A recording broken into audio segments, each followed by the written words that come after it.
Concepts हैं, तो आपका वो पूरा सिलेबस भी इस तरह से, चैप्टर भी पूरा रिवाइज हो जाएगा उसमें, ठीक है।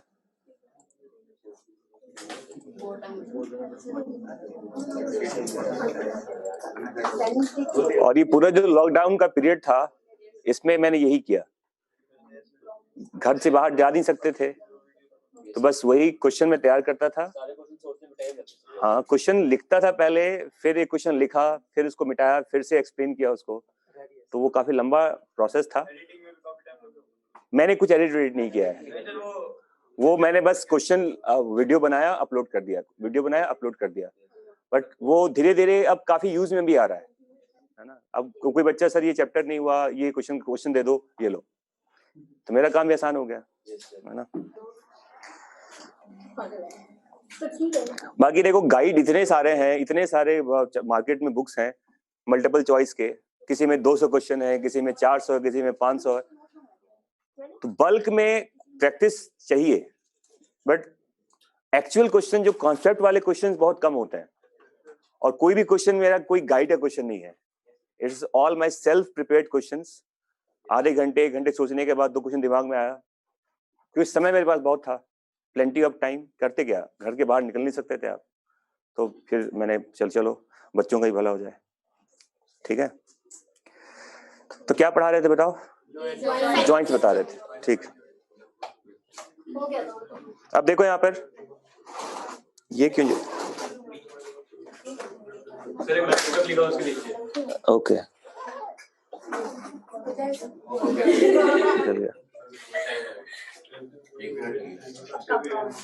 एक जो बोर्ड मैं पहले यूज करता था उससे ज्यादा बेटर है ये, जो कभी मैंने ऑनलाइन किया होगा ना,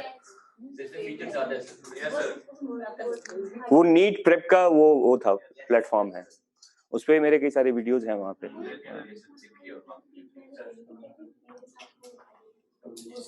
अभी मैं हिंदी में रिकॉर्ड कर रहा हूँ, कैन यू इमेजिन, हिंदी में बायो का रिकॉर्डिंग हो रहा है, प्योर हिंदी, नीट प्रेप के वीडियो पे। हाँ विकास हाँ और क्या,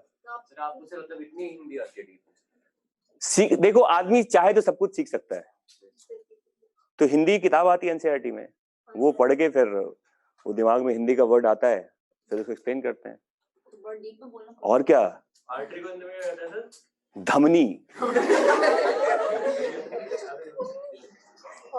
मतलब अजीब सब टर्म है, सिरा एंड धमनी, गुहा, ल्यूमेन को गुहा कहते हैं, अग्नाशय, पित्ताशय, अमाशय, छोटी आंत, बड़ी आंत, पित्ताशय क्या था, पित्ताशय गॉल ब्लैडर को कहते हैं, अग्नाशय, अग्नाशय पेनक्रियाज को कहते हैं, पेनक्रियाज को पता नहीं, इतना अभी मैंने हिंदी का वो वाला चैप्टर रिकॉर्ड नहीं किया, अभी मैंने 12वीं का चैप्टर रिकॉर्ड किया था, तो वो 12वीं का 2 चैप्टर्स किए थे, रिप्रोडक्शन वाला और रिप्रोडक्टिव हेल्थ वाला, तो उसमें तो और अजीब से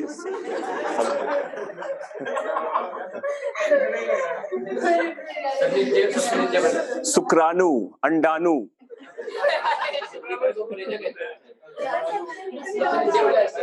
ये वाला, ये अरे अच्छा ये हो रहा है, अच्छा स्टार्ट होगा, ठीक है चलो। सर वो साइड पे क्लिक करो, सर एक बार वो साइड बोल दो, सर सबसे राइट साइड पे, सब लोग बीच में ये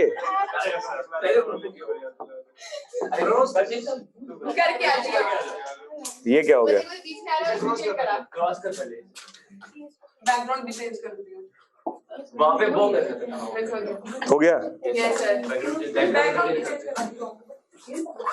बैकग्राउंड क्या करना है, व्हाइट करना है, कंप्यूटर वाला से होता है ना, अरे शाबाश, तीसरे वाले तीसरा बोल सकते हैं, सब्जेक्ट बैकग्राउंड सॉरी, ये काला वाला ये वाला करते हैं ब्लैक बस सही है नहीं यार ये थक गया अरे सबसे इसमें ड्रॉप पे कर इसमें सबसे काला यस यार देखो ठीक है हाँ चलो ठीक है, हो गया। चलो चलो देखो, वाइट तो मैंने बताया था आपको साइनोवियल जॉइंट्स के बारे में।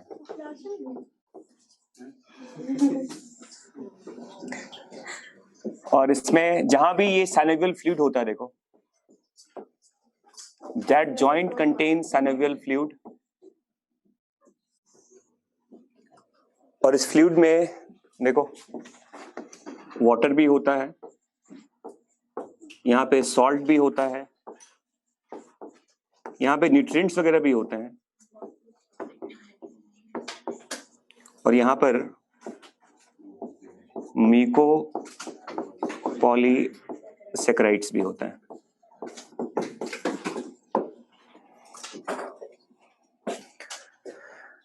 ये that is the composition of synovial fluid. और ये सिक्रीट कहां से होता है? साइनोवियल मेम्ब्रेन से, जो जॉइंट्स के दोनों तरफ होता है ना।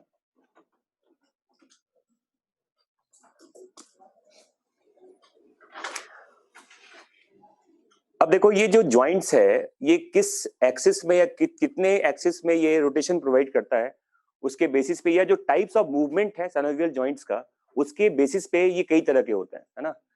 तो जॉइंट्स कैन बी classified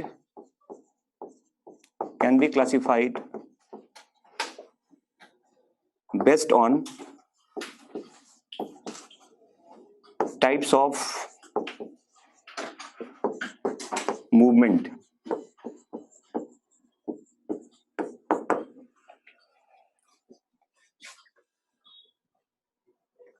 इसके भी कई सारे टाइप्स होते हैं, है ना।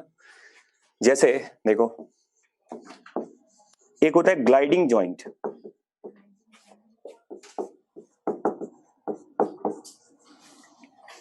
ठीक है ना। जैसे आप जानते हैं आपके ये रिस्ट पे 8 हड्डियां हैं, कार्पल्स होते हैं, और आपके एंकल जॉइंट पे भी टार्सल्स होते हैं, यहाँ पे 8 वहां पे 7 होता है। तो एक कार्पल दूसरे कार्पल पे इस तरह स्लाइड करता है, ये थोड़ा सा ग्लाइडिंग एक्शन कहते हैं इसको, है ना। तो between the bones of carpal and between the bone of tarsal जो मूवमेंट हो रहा है वो क्या बताओ, एक तरह का ग्लाइडिंग जॉइंट होता है ना। लिखिए इसको एग्जांपल्स में इसके, between the bones of carpel,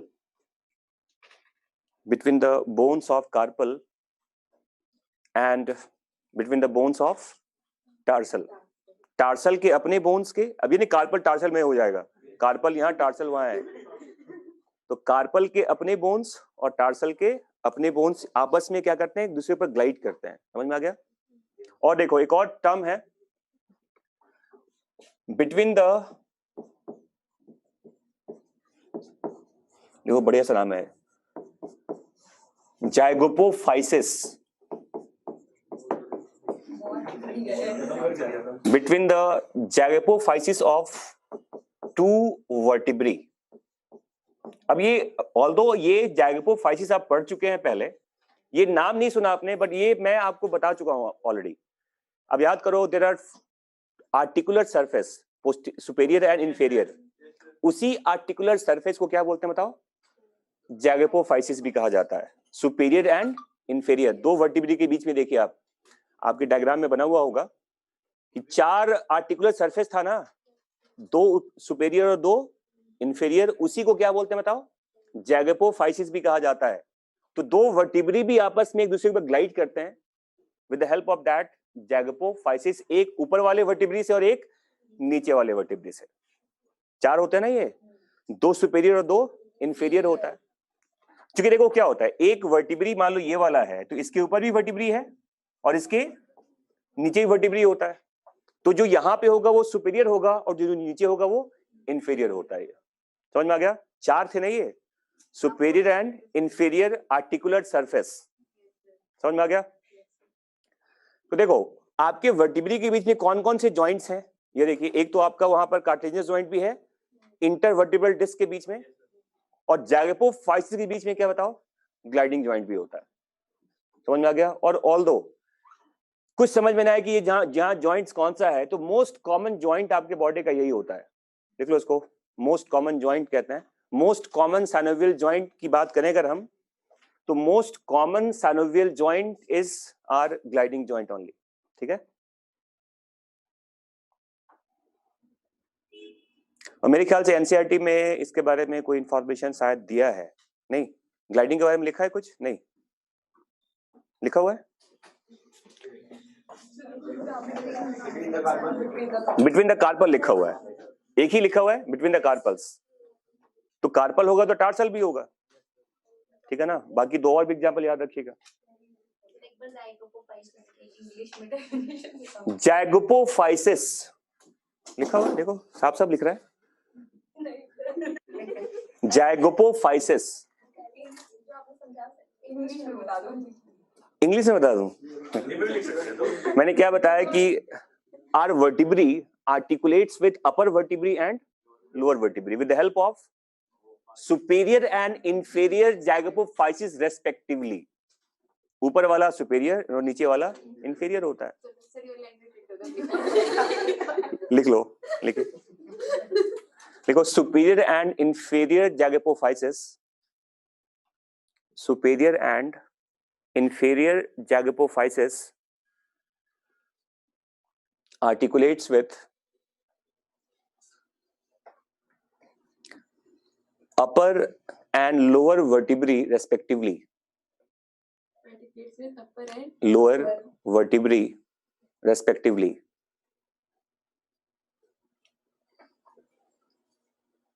ठीक है, समझ में आ गया? अब देखो सेकंड नंबर पे, इसको हिंज जॉइंट कहते हैं।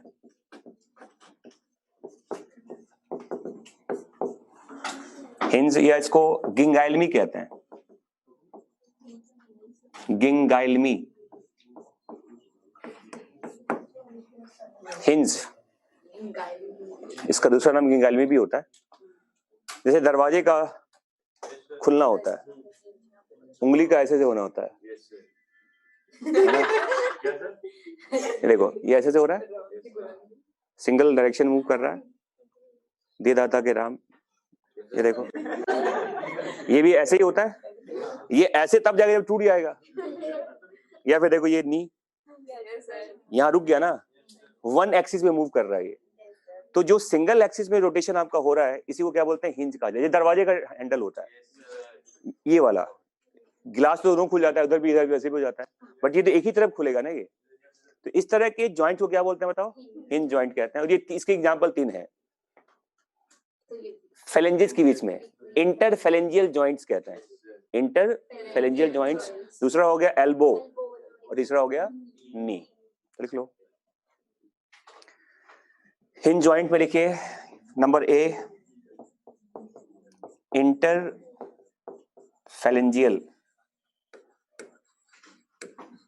Joint, number B elbow, and number C नी।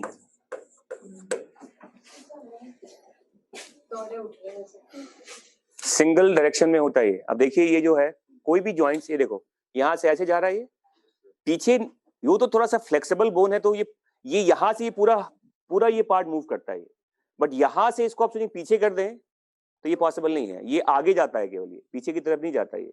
तो ये सिंगल एक्सिस में मूवमेंट हो रहा है, and this is called hinge joint, जिसके 3 एग्जांपल्स बता दिए मैंने आपको। क्या क्या बताओ? Interphalangeal, elbow and the knee. समझ में आ गया? फिर देखो नंबर 3, कॉन्डाइलर जॉइंट कहते हैं।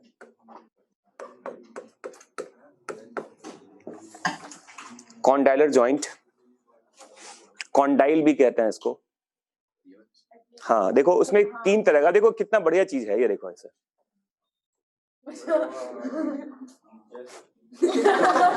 ये तीनों एक जैसे मूवमेंट है, ये देखिए, और ये देखो। अब ये क्या हो गया, देखो अब अपने आप देखिए आप, ये आपका मेटाकार्पल है और ये फेलेंजेस है, तो मेटाकार्पोफैलेंजियल जॉइंट्स हो गया, देखो पहला तो ये हो गया, समझ में आ गया। दूसरा रिस्ट जॉइंट हो गया, और तीसरा एटलांटो ऑसिपिटल जॉइंट, समझ में आ गया। एटलस विथ ऑसिपिटल, तो लिख लो एग्जांपल में। कौन सा? नहीं, वो बॉल एंड सॉकेट में चला जाता है, क्योंकि ये अच्छे बताओ, इसको तुम ऐसे ऐसे भी कर सकते हो, ऐसे ऐसे भी कर सकते हो, लेकिन ये सब हेड के साथ थोड़ी हो जाएगा कि तुमने ऐसे कर लिया। यू ऐसे हो तो सकता है, लेकिन उतना फ्री मूवमेंट नहीं जितना फ्री मूवमेंट आपका हाथ में होता है, वो रेस्ट्रिक्टेड होता है वो, है ना। तो लिखिए इसमें, ये लिखो metacarpal phalangeal joints, metacarpal phalangeal joints ए हो गया इसमें, देखो कॉन्डेलर वाले पार्ट में मेटाकार्पल, और लिखो फेरेंजियल्स लाइन देके, मेटाकार्पल फेरेंजियल जॉइंट। मेटाकार्पो पर एक आप लाइन दे सकते हैं, मेटाकार्पो फेरेंजियल, मेटाकार्पो के बाद एक लाइन दे दो और फिर लिख दो फेरेंजियल, हड्डियां दो है ना ये। इसके बाद लिखिए atlanto occipital joint, atlanto occipital joint, atlanto occipital joint, and third is your wrist joint, SLR, याद आ गया ना। हाँ, scaphoid lunate articulate radius, and that makes our wrist joint, ठीक है। तो ये आपका हो गया कॉन्डाइलर जॉइंट, है ना। अब देखो नंबर 4 पाइवट जॉइंट होता है, पाइवट। जैसे जब आप आपके एटलस और एक्सिस का जो मूवमेंट है, व्हेनेवर वी से नो, तो अब याद को odontoid process of axis that articulates inside the odontoid fossa of atlas, and that's why we say no. ये जो मूवमेंट है ये पाइवट जॉइंट की वजह से होता है। या फिर देखो ये जो आपका, ये जो आप पाम आपका ऊपर नीचे होता है, तो रेडियस और अल्ना के बीच में भी अटैचमेंट है, और वो भी आपके एक तरह का पाइवट का ही जॉइंट होता है वो, है ना। लिख लो ये वाला, ये जो ऊपर नीचे जा रहा है, देखो मूवमेंट जो होता है, ये जो पार्ट है ना, ये ऊपर नीचे हो रहा है, तो ये भी रेडियस अल्ना के मूवमेंट की वजह से होता है। वो नजर नहीं आएगा बट लिख लो। फर्स्ट लिखिए इसमें पाइवट में, between the Atlas and axis, between the Atlas and axis, और सेकंड लिखो between the radius and ulna. Palm का जो मूवमेंट होता है up and down, movement of palm up and down, ये पाइवट जॉइंट की वजह से होता है, ठीक है। तो दो एग्जांपल हो गए, एटलस एक्सिस और रेडियस और अल्ना के बीच में, समझ में आ गया। इसके बाद देखिए नंबर 5, एक होता है सैडल जॉइंट, कहते हैं सैडल जॉइंट, SADDLE। और बेसिकली इसको कहते हैं, ये poorly developed ball and socket joint होता है। देख लो सैडल जॉइंट के बारे में, it is SADDLE, it is poorly developed ball and socket joint, poorly developed ball and socket joint. और इसका एक ही एग्जांपल है आपके पूरे बॉडी में, ये देखिए इस पॉइंट पे, यहां से नहीं, ये तो हिलाई नहीं, बहुत ज्यादा नहीं होता, ये यहां से देखो इस वाले पॉइंट पे, ये क्या है बताओ, ये थंब का ये मेटाकार्पल है और फेरेंजियस होता है, देखो ये। तो मेटाकार्पल देखो, ये आपका मेटाकार्पल और फेरेंजियस ऑफ थंब, क्योंकि ये मूवमेंट यहाँ पे इतना, जैसे ये आप मूव करा रहे हैं यहाँ पर, ये इसका मूव थोड़ी करेगा यहाँ पर ये। तो मेटाकार्पल और फेरेंजियस का जो जॉइंट होता है इस पॉइंट पे, या इसको कहते हैं, that is called carpo metacarpal, in fact carpo metacarpal joint of thumb, और ये यहीं पे होता है, यहां पॉसिबल ये नहीं है, and this is called ball and poorly developed ball and socket, and that is called saddle joint. तो इस पॉइंट पे देखो कार्पो मेटाकार्पल, कार्पल और किसका, थंब वाला पार्ट का। देखो एग्जांपल में, carpo metacarpal joint of thumb, carpo metacarpal joint of thumb, ये एक सैडल जॉइंट का एग्जाम्पल है। समझ में आ गया? एंड द लास्ट जो सबसे ज्यादा फ्री मूवेबल होता है इन सब में, उसे कहते हैं बॉल एंड सॉकेट जॉइंट कहते हैं। लिखो, लास्ट में लिखिए, ball and socket joint.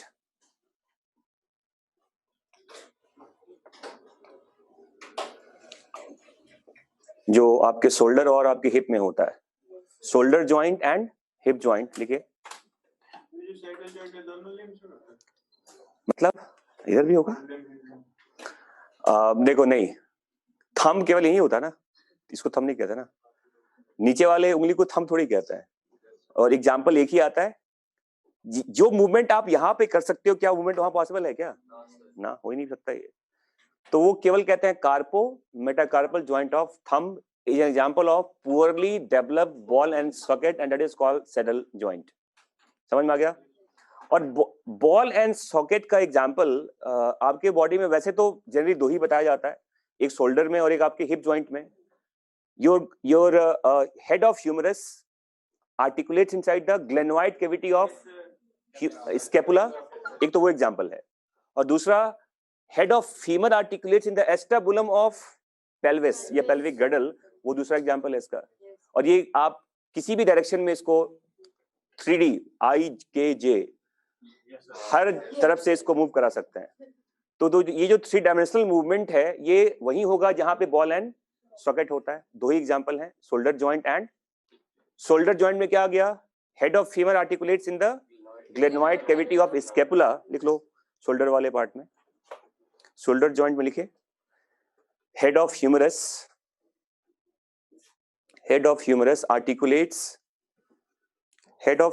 articulates inside the glenoid cavity of scapula।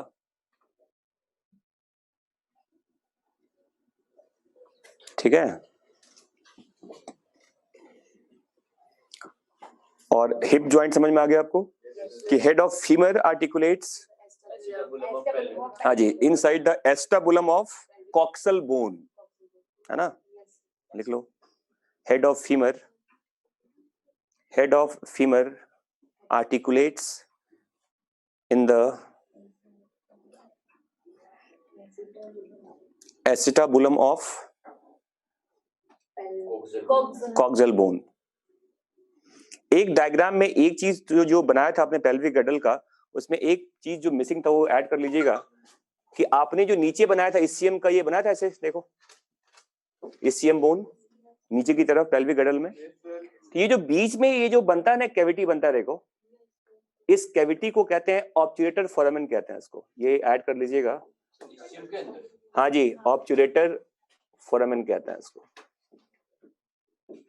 Ischium के अंदर ये जो आप एपर्चर देख रहे थे, कैविटी देख रहे थे, इसको ऑब्चुलेटर फोरामेन कहा जाता है। हाँ जी, एक्चुअली क्या है, देखो जैसे आपकी बॉडी में जो ब्लड वेसल्स आपके ऊपर से आ रहा है, अब ब्लड वेसल जो लोअर लिम्स में जाएगा, तो उस लोअर लिम्स में ब्लड वेसल्स के जाने का जो एक पाथवे रास्ता होता है, ये इसी के थ्रू क्रॉस करता है। नर्व फाइबर्स, ब्लड वेसल्स यहीं से क्रॉस करेगा और वो कहाँ जाएगा, आपके लोअर लिम्स में। तो इस्कियम के बोन्स के अंदर जो कैविटी नजर आ रहा था ना, उसी को क्या बोलते हैं बताओ, ऑब्चुलेटर फोरामेन कहा जाता है। और इस पे देखो, इसके फॉर्मेशंस में एक चीज याद रखना कि दो कैविटी हो गया ना, एक तो एस्टेबुलम हो गया। तो एस्टेबुलम वहां पे बनता है जहां पर इलियम, इस्कियम, प्यूबिस तीनों फ्यूज करते हैं। At the fusion point of ilium, ischium and pubis we have acetabulum. लेकिन जहां पे प्यूबिस और इस्कियम मिलता है, वहां क्या मिलेगा आपको, ऑब्चुलेटर फोरामेन होता है। आप देखो डायग्राम में, देखो जहां पर आपका प्यूबिस और इस्कियम है, इन दोनों के मिलने से क्या बनता है आपको, क्या बताओ, ऑब्चुलेटर फोरामेन। बट जहां पे इलियम, इस्कियम, प्यूबिस तीनों आ जाता है, उसके जंक्शनल पॉइंट पे क्या बनेगा आपका, एस्टेबुलम होता है। समझ में आ गया? और ये कहीं ना कहीं गाइड में क्वेश्चन है कि जो ऑब्चुलेटर फोरामेन जो बनते हैं, जो कैविटी होता है, वो किस किस बोन के फ्यूजन पॉइंट में बनता है, तो इसका आंसर दो होगा, प्यूबिस एंड इस्कियम। समझ में आ गया? और ये क्या होता है बताओ, ये एक रूट होता है, एक एंट्री रूट होता है किसका, ब्लड वेसल्स का और नर्व फाइबर्स का, that move towards your lower limbs. समझ में आ गया? तो ये हमने पढ़ लिया डिफरेंट टाइप्स ऑफ जॉइंट्स। आपके एनसीईआरटी में कुछ कुछ मिसिंग है, ऑल्दो उसने एक एक एग्जांपल सबका दे दिया है, आप ध्यान से देखेंगे तो दिया हुआ है ना, क्या क्या लिखा हुआ है उसमें बताओ। बॉल एंड सॉकेट दिया हुआ है, और एक आपके लिए एक टास्क है, आप ढूंढना उसको, मैं पूछूंगा अगली क्लास में। आपके कान में 3 हड्डियां होती हैं, मिस, मेलियस, इंकस और आपका काम ये है कि जॉइंट्स यहां भी होता है और जॉइंट्स यहां भी होता है, एम और आई के बीच में, और आई और ये भी एक तरह का साइनोवियल जॉइंट ही होता है। ये कौन से जॉइंट्स होते हैं आपके लिए ये टास्क है। यस, ये ऊपर नीचे होता तभी तो एम्पलीफाई होता है साउंड एम्पलीफाई करने के लिए। अच्छा, अरे ये तो अब ये बताओ, जब कोई चीज आपके कान के अंदर जा रहा है तो वी हैव, यहाँ कोई हमारे पास मशीन है कि दबा देंगे उसको रोक लेंगे। तो जैसे ही वो एक साउंड का वेव एंटर करता है आपके ईयर में, वो एम्पलीफाई होता है, और एम्पलीफाई में ये बोन्स ऐसे से मूव करते हैं, वो पढ़ेंगे ईयर वाले पार्ट में कि एम्पलीफाई कैसे होता है। अदरवाइज एम्पलीफाई नहीं करेगा तो आप आवाज सुन ही नहीं पाएंगे, क्योंकि कान के अंदर का सिस्टम फ्लूइड होता है और ये एयर की तरफ से जा रहा है। तो फ्लूइड में मूव करने के लिए आपको साउंड वेव क्या करना पड़ेगा, एम्पलीफाई करना होता है, और एम्पलीफाई में बोन्स का रोल होता है। ठीक है, ये पढ़ेंगे आप ईयर वाले पार्ट में। तो ये हो गया टाइप्स ऑफ जॉइंट्स। अब मैं बता रहा हूं जॉइंट डिसऑर्डर, लिखे, आपकी जोड़ों की समस्याएं। हाँ, जोड़े तो कहते हैं, जॉइंट्स को कहते हैं ना, लिखो जॉइंट्स डिसऑर्डर।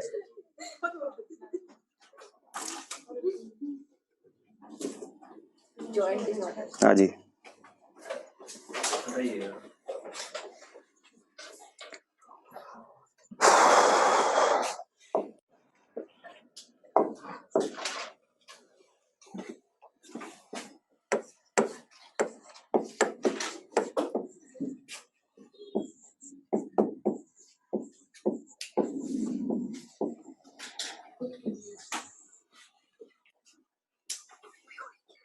देखो, तो बेसिकली कहते हैं जॉइंट्स के जो इसको आर्थराइटिस भी कहा जाता है।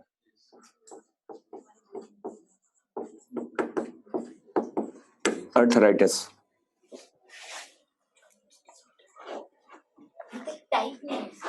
नहीं, इसके अब आर्थराइटिस के टाइप्स होते हैं एक्चुअली। देखो,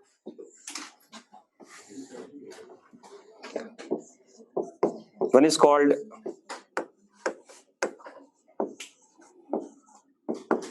रेमेटॉइड आर्थराइटिस। इसके 3 टाइप्स होते हैं एक्चुअली, ऑस्टियोआर्थराइटिस, ऑस्टियोआर्थराइटिस,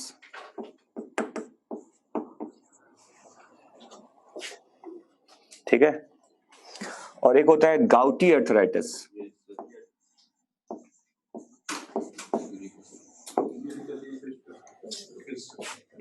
देखिए,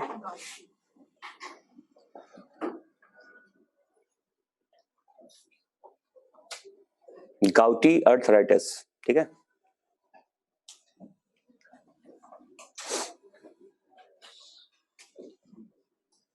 ये 3 तरह के आर्थराइटिस के एग्जांपल्स हैं।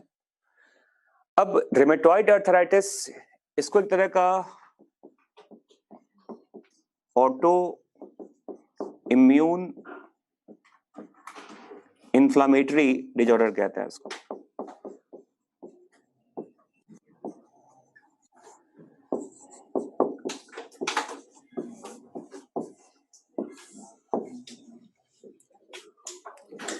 इसे ऑटो इम्यून इन्फ्लामेटरी डिसऑर्डर कहा जाता है, रेमेटॉइड आर्थराइटिस को। और इसमें होता क्या है, देखिए, जैसे मैंने कहा था आपको कि ये सपोज करो ये आपके जॉइंट्स हैं 2,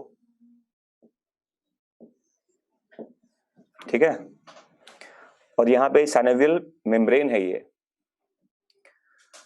तो कुछ ऐसा बॉडी का अपना ही कुछ जो एक डिफेंस के जो पार्ट्स होते हैं, वो ही आपके लिए वो मतलब ऑटो इम्यूनिटी का मतलब क्या होता है कि आप जैसे हमारे बॉडी का जो अपना चीज है उससे हमारे बॉडी को दिक्कत तो नहीं है, बट कई बार अपना भी आपके लिए पराया हो जाता है, and you are not able to recognise that. और जो आपके सेफ्टी के लिए था वो आपके लिए खतरनाक काम करेगा वो, है ना। And this is called auto immune problem, कि अपने ही बॉडी के कुछ सेल्स अब एबनॉर्मल तरह से बिहेव कर रहा है वो, है ना। उसे कहते हैं ऑटो। अब ये पढ़ोगे डिजीज वाले चैप्टर्स में 12वीं क्लास में सब। फिलहाल अभी इतना जानिए कि रूमेटॉइड आर्थराइटिस एक तरह का ऑटो इम्यून डिसऑर्डर है, जिसमें क्या होता है, ये जो मेम्ब्रेन है उसमें इन्फ्लामेशन हो जाता है, ये ज्यादा थिक हो जाता है। लिख लो, इन्फ्लामेशन ऑफ साइनोवियल मेम्ब्रेन। हाँ, थिकनिंग कह सकते हैं आप। इन्फ्लामेटरी वर्ड में थिकनिंग ही होता है, जो ज्यादा फैल गया वो, है ना। Thickening of synovial membrane takes place.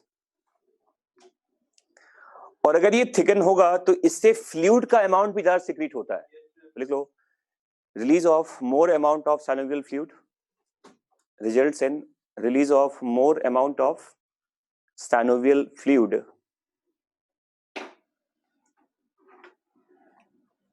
समझ में आ रहा है? और अगर साइनोवियल फ्लूइड ज्यादा बनेगा तो वो एक एक्स्ट्रा प्रेशर जनरेट करता है जॉइंट्स के पास।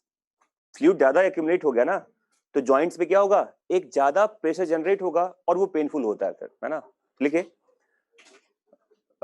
मोर synovial fluid generate more pressure, more synovial fluid generate more pressure at joint, more pressure at joints, and that is painful. समझ में आ गया? अब ये ऑटो इम्यून का प्रॉब्लम है, तो इसका कोई नोन कारण भी नहीं कि कैसे हो गया, ये हो जाता है। इसका कोई वेल डिफाइंड मैकेनिज्म नहीं कैसे हो गया, ये हो जाता है। जिसमें होना होगा हो जाएगा, ये समझ में आ गया। और बहुत अब ट्रीटमेंट्स वगैरह है बहुत ज्यादा, लेकिन ये नोन प्रॉब्लम तो होता नहीं है, तो दवाइयां चलती हैं, but it is not easily curable. Continuous आपको दवाई फिर यूज करना पड़ेगा फिर इसमें। ये देखो, ये भी एक एज रिलेटेड डिसऑर्डर है ऑस्टियोआर्थराइटिस, जिसमें कहते हैं ये एक डिजेनरेटिव प्रॉब्लम है। इसको डिजेनरेटिव जॉइंट डिसऑर्डर कहते हैं, जॉइंट प्रॉब्लम कहते हैं, जॉइंट प्रॉब्लम है ये। इसमें होता क्या है कि ये जो आपका देखो, ये जो आर्टिकुलर कार्टिलेज है ये कैल्सिफाइड हो जाता है। हाँ, मतलब बोनी हो गया। जो पहले आपका सॉफ्ट पार्ट था वो हार्डेंड हो जाता है और वो इरेगुलर सरफेस क्रिएट कर देता है वो। तो जब भी आप चलेंगे वेट बेयरिंग जॉइंट्स वगैरह पे होते हैं, तो वो काफी क्या देगा आपको, पेनफुल कंडीशन क्रिएट करता है वो। लिख लो, इसमें क्या होता है, ऑसिफिकेशन कहते हैं या कैल्सिफिकेशन कहते हैं, calcification of the articular cartilages. इसमें क्या होता है, कैल्सिफिकेशन ऑफ आर्टिकुलर कार्टिलेजेस कहते हैं, एंड फॉर्मेशन ऑफ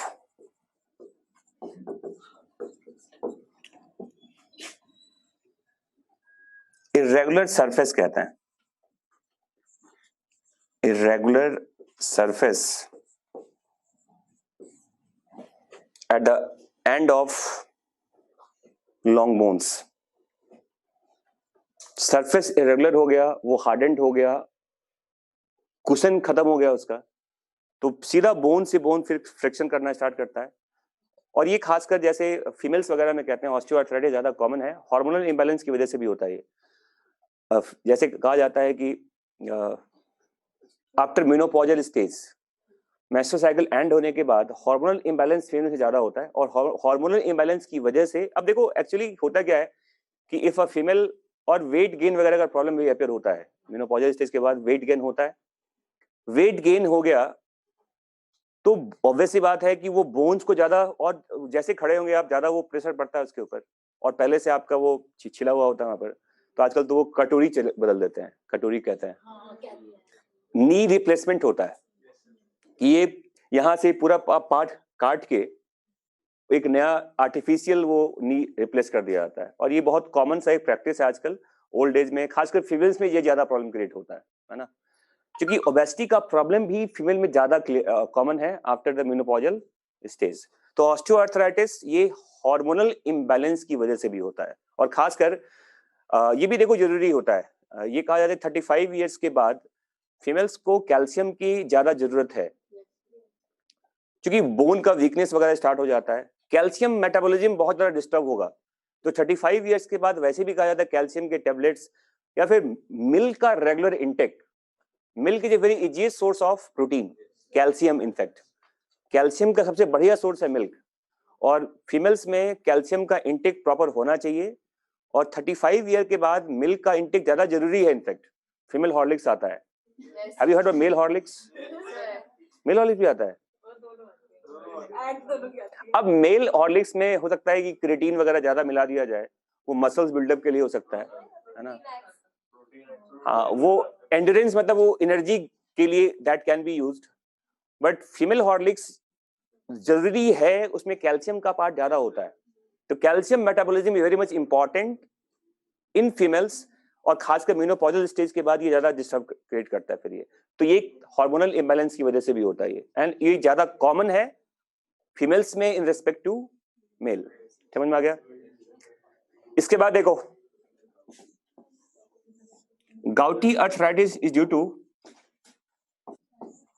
एक्यूमुलेशन, कहते हैं accumulation of uric acid near joints.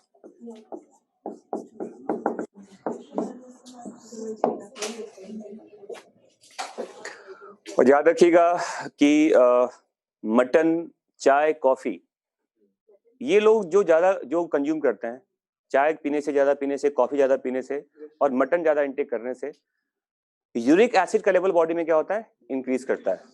और खासकर जो लोग डायबिटिक होते हैं उनमें ये ज्यादा प्रॉब्लम क्रिएट करता है, और है ना। तो नॉर्मली भी कहा जाता है कि टी, कॉफी एंड मटन जो नॉनवेज यूज करते हैं उनके ज्यादा कंज्यूम करने से यूरिक एसिड लेवल क्या होता है, ब्लड में इंक्रीज करता है, और बाद में ये गाउट जैसे प्रॉब्लम को जनरेट कर सकता है। समझ में आ गया?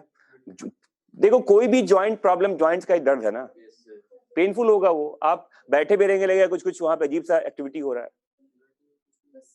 मतलब जैसे अगर कॉफी, चाय वगैरह ज्यादा इंटेक कर रहे हैं तो उसको मतलब इसको प्रिवेंट करने के क्या करें कि उसको भी इंटेक करें और यूरिक एसिड भी? Excess of everything is bad,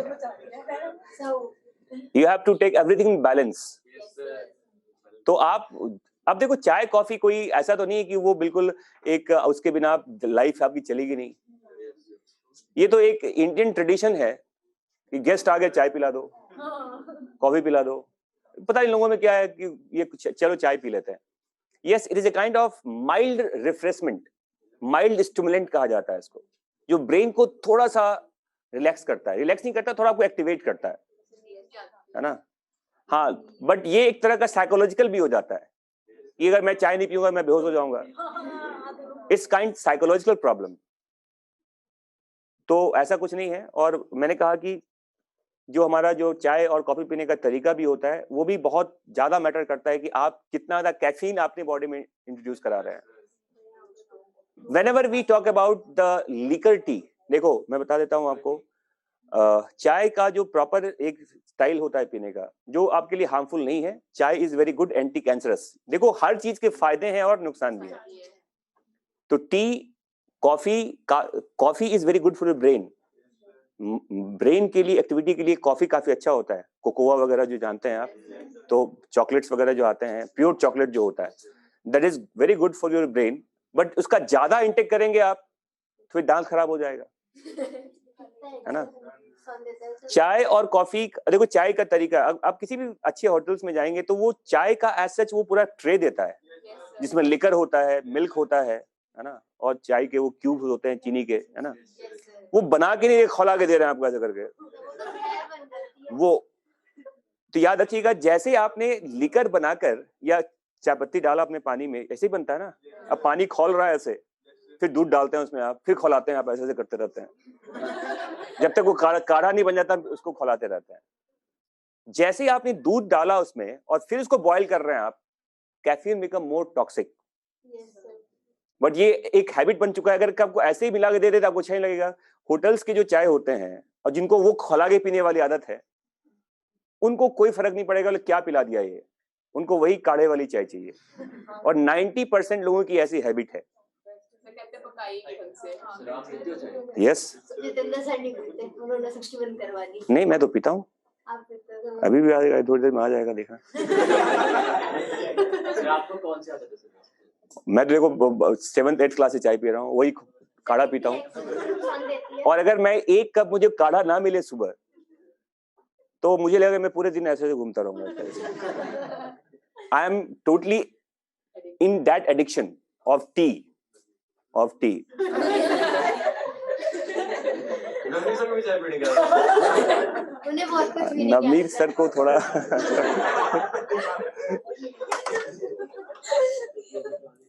sir को कैंडी क्रश तो बहुत अच्छा तो सर इफ उनके पास 2 मिनट का टाइम हो तो उसमें कैंडी क्रश खेल लेते हैं सर, खेल लेते हैं। गेम चल रहा है ना सर, पहले गेम कंप्लीट करो। चलो ठीक है, तो वही है कि चाय, हाँ एक कप तो बहुत है ना कॉफी। हाँ बिल्कुल। देखिए एक मैं बता देता हूँ कि 2-3 कप चाय कॉफी से कुछ हार्म नहीं होता। चाय is very good anti cancerous, bone के लिए अच्छा होता है। बट वही है कि चाय आप किस तरह से पीते हैं और कौन सी चाय पीते हैं, ये भी बात। देखो ये जो आप कहते हैं बिल्कुल जो पाउडर वाला जो चाय होता है ना, इंडिया में 4th ग्रेड का चाय आपके पास पहुंचता है। एक्चुअली मैं बता देता हूँ आपको, जो बेस्ट क्वालिटी ऑफ टी है सब चला जाता है फॉरेन, चला जाता है वो, जिसको 10,000 रुपए किलो और 20,000 रुपए किलो बिकता है, यहाँ तो 1,000 रुपए में 1 किलो आ जाता है।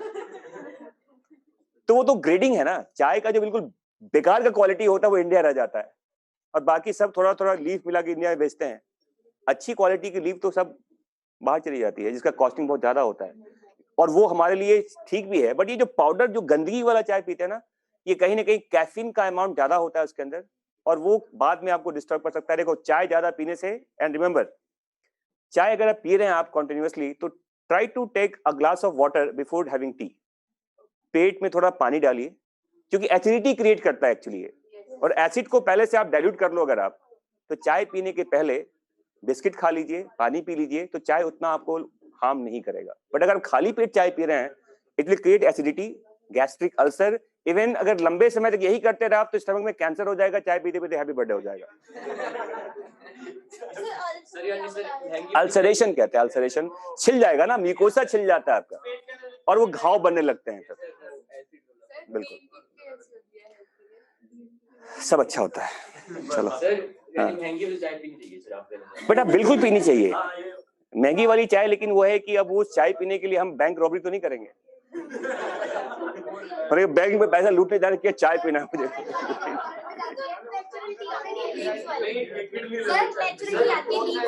जैसे सर 2 तरह की चाय होती है, एक लीव्स होते हैं, एक पाउडर होता है। सर ज्यादा बढ़िया लीफ में का कोई भी कितनी अच्छी लीफ पी लो आप, लीफ में वो कड़क मजा नहीं आएगा। वो जब तक वो पाउडर नहीं जाता ना, गंदगी ज्यादा, मिट्टी नहीं जाएगा चाय के अंदर,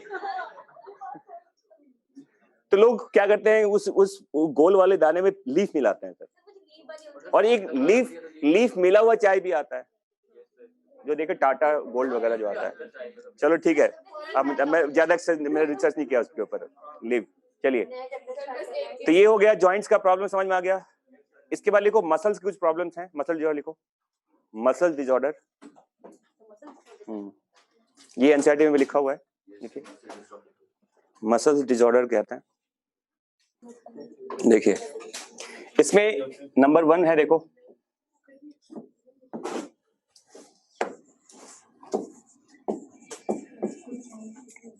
muscular dystrophy.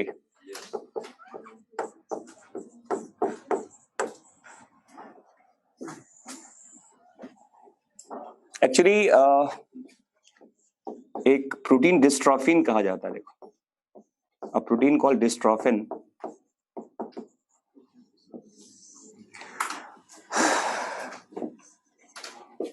is required for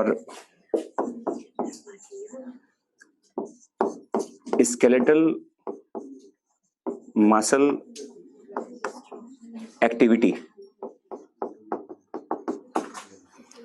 और अगर किसी आदमी में एक तरह का जेनेटिक प्रॉब्लम होता है, ये आपके आंसर में लिखा हुआ है, ये जेनेटिक डिसऑर्डर है जिसमें क्या होता है कि वो जीन्स जो डिस्ट्रोफिन बनाता है वो लैक कर गया, वो है ही अवेलेबल नहीं है बॉडी में, तो उसमें डिस्ट्रोफिन नहीं बनेगा, और डिस्ट्रोफिन नहीं बनेगा तो आपके मसल्स का डिजेनरेशन भी स्टार्ट हो जाता है। देखो क्या लिखा है, पढ़ो क्या लिखा हुआ है, हाँ, progressive degeneration of skeletal muscles. आगे क्या लिखा हुआ है, ड्यू टू जेनेटिक डिसऑर्डर। समझ में आ गया? तो हमारे बॉडी की जितनी भी प्रोटीन्स हैं वो जीन्स की वजह से बनता है, और अगर वो जीन्स आपकी बॉडी में लैक कर रहा है तो it's a kind of genetic disorder. मतलब आपके हेरिडिटरी में कहीं अगर है, आपके जेनेटिक्स में, आपके एंसेस्ट्री में कहीं पे अगर वो चीज लैकिंग था तो इसकी चांसेस है कि आप में भी वो लैक हो सकता है ना। तो देखो लिखे, ये क्या हो गया, प्रोग्रेसिव डिजेनरेशन कहते हैं इसको, degeneration of skeletal muscle due to lack of dystrophin, due to lack of dystrophin. बहुत सारी बीमारियां हैं जो जेनेटिक प्रॉब्लम होती हैं, पता है आपको, बट आजकल एक तरीका होता है कि जीन थेरेपी वगैरह का ट्रीटमेंट होता है, ये पढ़ेंगे 12वीं क्लास में आप, कि जो जीन लैक कर रहा है या जो जिसकी वजह से डिस्ट्रोफिन बन सकता है वो आपकी बॉडी में ट्रांसफर कर दिया जाए हेल्दी आदमी से निकालकर। तो जीन थेरेपी वगैरह होता है, लेकिन वो कोई आसान काम नहीं है, कैसे नहीं कि ऐसे निकाल जीन लगा देंगे अंदर। It's a very difficult task जिसका सक्सेस रेट बहुत कम है ना। बट जीन थेरेपी आज के टाइम का एक बहुत डेवलपिंग रिसेंट ब्रांच है, जो आने वाले 100 ईयर्स में ये बहुत बड़ा एक आपके लिए एक वरदान हो जाएगा।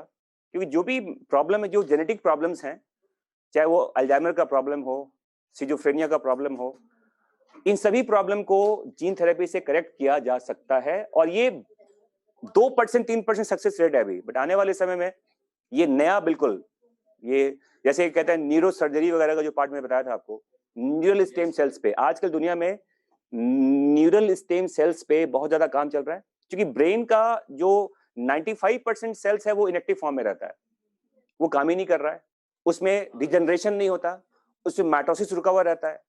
तो कुछ ऐसा कोशिश किया जा रहा है क्यों ना न्यूरल स्टेम सेल्स को एक्टिवेट किया जाए, तो ब्रेन का जो बहुत सारा प्रॉब्लम है वो क्या होगा, अपने आप सॉल्व हो जाएगा। तो न्यूरल स्टेम सेल्स और जीन थेरेपी वगैरह आज की टाइम की सबसे ये हॉट टॉपिक्स हैं। बेटा ऐसा थोड़ी कि अब ज्यादा सेल, उसका ही कंट्रोल मैकेनिज्म थोड़ी है कि आपको पागल थोड़ी बना दिया जाएगा, कुछ कंट्रोल प्रोसेस होता है उसका ना। चलिए समझ में आ गया। तो muscular dystrophy is a kind of genetic disorder that results in lack of a gene that forms this trophin protein। और ये अगर नहीं होगा तो मसल्स के जो कॉन्ट्रैक्शंस हैं प्रॉपर नहीं होते, और धीरे धीरे मसल्स में क्या स्टार्ट हो गया, डी जनरेशंस। समझ में आ गया, याद रखिएगा इसको। Number 2,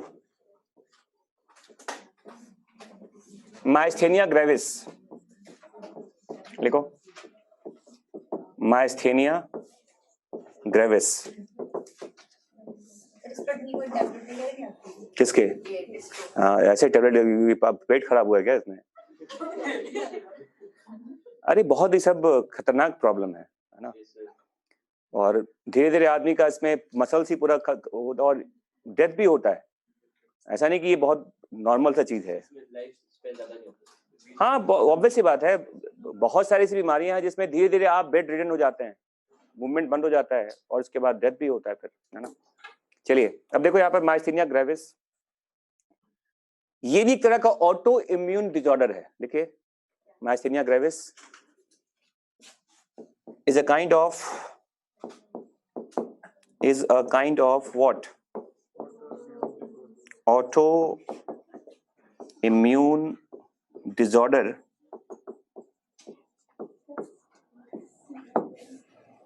in which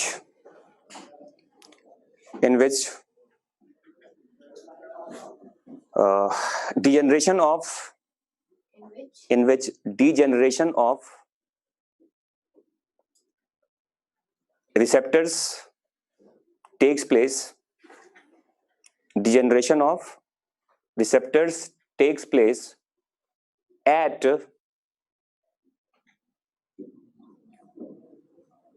sarcolemma, at the sarcolemma कहता है। अब देखो, मैं अब याद करो वो जो पूरा मसल कॉन्ट्रैक्शन का पूरा जो मैकेनिज्म था, है ना, अब आपके नर्व से, आपके न्यूरॉन से, मोटर न्यूरॉन से सिग्नल पास कर रहा है, एसिटाइलकोलिन भी वहां से निकल रहा है, but that acetylcholine fails to bind with receptors present on sarcolemma. तो क्या होगा बताओ? आपके ब्रेन से स्टिमुलस आएगा कि हाथ ऐसे करो, स्टिमुलस तो आएगा लेकिन हाथ ऐसे नहीं होगा, क्योंकि आपका जो रिसेप्टर है वो वहां पे है ही नहीं। तो because of lack of that receptor, our body fails to contract our muscle and this is a problem called myasthenia gravis कहते हैं। तो अब एनसीईआरटी में पढ़ो क्या लिखा हुआ है, ऑटो इम्यून डिसऑर्डर। आगे पढ़ो, neuromuscular junction, affecting neuromuscular junction, समझ में आ गया? मोटर न्यूरॉन्स एंड सार्कोलेमा का जो सिनेप्स होता है, लिख लो, it affects NMJ, it affects our neuromuscular junction, affects our neuromuscular junction। और आगे क्या लिखा हुआ है? कुछ और भी लिखा हुआ है, leads to fatigue, weakening और paralysis of skeletal muscles। पहले समझ में आ गया ना कि आपका मूवमेंट बंद हो गया ना, जैसे पोलियो वगैरह में होता है, यही तो होता है कि आपका, और देखो जब आपके स्केलेटल मसल्स में धीरे धीरे मूवमेंट बंद होगा तो वो फिर उसका मसल्स भी धीरे धीरे गायब होना स्टार्ट होता है और वो हाथ पैर पतला हो जाता है। फिर देखा होगा पोलियो में यही होता है ना, पोलियो भी एक तरह का ऐसा है। तो प्रॉब्लम है, मोटर न्यूरॉन्स ही डिजेनरेट कर जाते हैं वहां पर, और अब ब्रेन से कोई सिग्नल आपके लिम्स में जा नहीं रहा है, तो ब्रेन का जो सिग्नल आना बंद हुआ तो आपके मसल्स वगैरह, ब्लड वेसल्स वगैरह वहां पे खत्म होने लगते हैं और वो पैर धीरे धीरे क्या बिल्कुल पतला पतला हो जाता है। पोलियो यही तो होता है ना।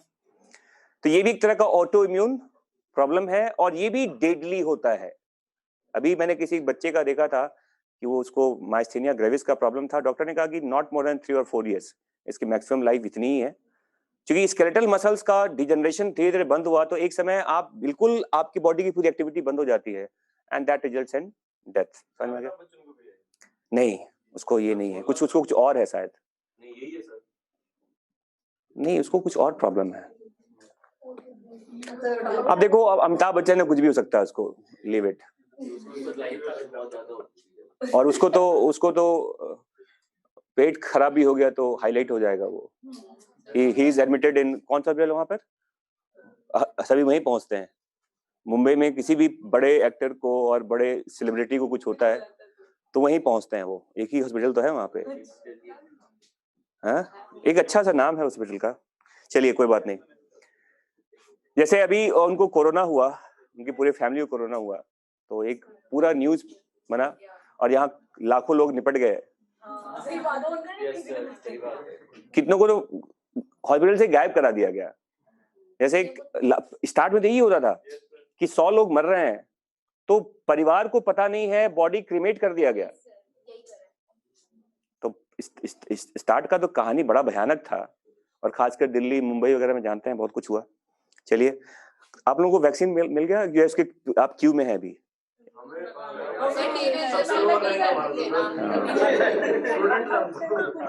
हाँ, डॉक्टर लोगों को तो मिल गया। अब वो कह रहे हैं कि आप रजिस्ट्रेशन कराओ फिर वैक्सीन मिलेगा, पता नहीं ऐसा कुछ प्रोसेस है। कुछ नहीं किया अभी। कीप योर इम्यूनिटी स्ट्रांग, अच्छी नींद लीजिए, हेल्दी खाना खाइए, सिट्रस फ्रूट का इंटेक कीजिए, पानी खूब पीजिए।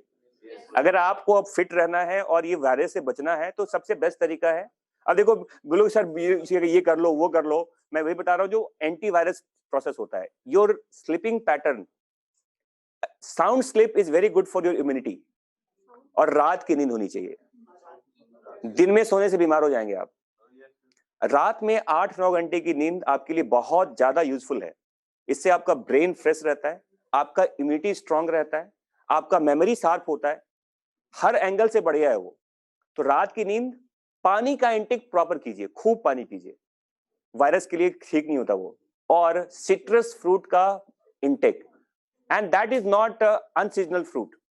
जो भी सीजन फ्रूट होता है वो खाइए, रॉ फ्रूट खाइए, और ये सब आपके हेल्थ के लिए बढ़िया है। और जंक फूड का इंटेक कम कीजिए, ये जो बर्गर ये सब होता है ये सब मत खाओ, ठीक है।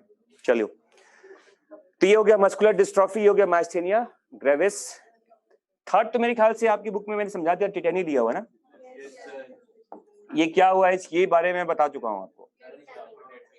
टिटेनी कैल्शियम की कमी की वजह से होता है ब्लड में, बताया था। सस्टेन्ड कॉन्ट्रैक्शन आता है इसमें, लंबे समय तक आप ऐसे कर रहे हैं, ऐसे देखा करके दौड़ रहे हैं, ऐसा होने लगता है। It's called sustained contraction for longer duration because of lack of calcium in blood. ये आपके एनसीईआरटी में लिखा हुआ है। क्रैम्प सॉल्ट की कमी की वजह से होता है, सोडियम वगैरह जो होता है ना, जैसे स्वेटिंग ज्यादा हो जाएगा ना। हाँ बेटा, अब ये सब डॉक्टर से पूछना, इतना मैं डॉक्टर नहीं हूँ, मैंने सिंपल एमएससी किया हुआ है। देखो, लिगामेंट टियर होता है, टेंडन भी टियर होता है, बहुत सारी चीजें होती है। स्पॉन्डिलाइटिस देखा होगा, गर्दन में ऐसे कुत्ते का पट्टा बांध देते हैं ऐसे।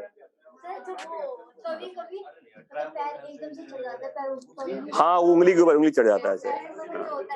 ये सब भी एक तरह का टिटेनी का, सीवियर टिटेनी कहा जाता है। हो जाता है कई बार, बिल्कुल होता है। एक ही स्टेज में अगर आप एक ही स्टेज में कोई चीज लंबे समय तक रहेगा, जैसे आप पैर को जमीन पे रख के एक समय ऐसा लगे पैर है ही नहीं, अब सो जाता है, न्यूरॉन्स का डिस्चार्ज आना बंद हो जाएगा, तो बॉडी से उसका पूरा कनेक्शन ही खत्म हो जाता है। फिर पैर ढूंढना पड़ता है, पैर है या नहीं है।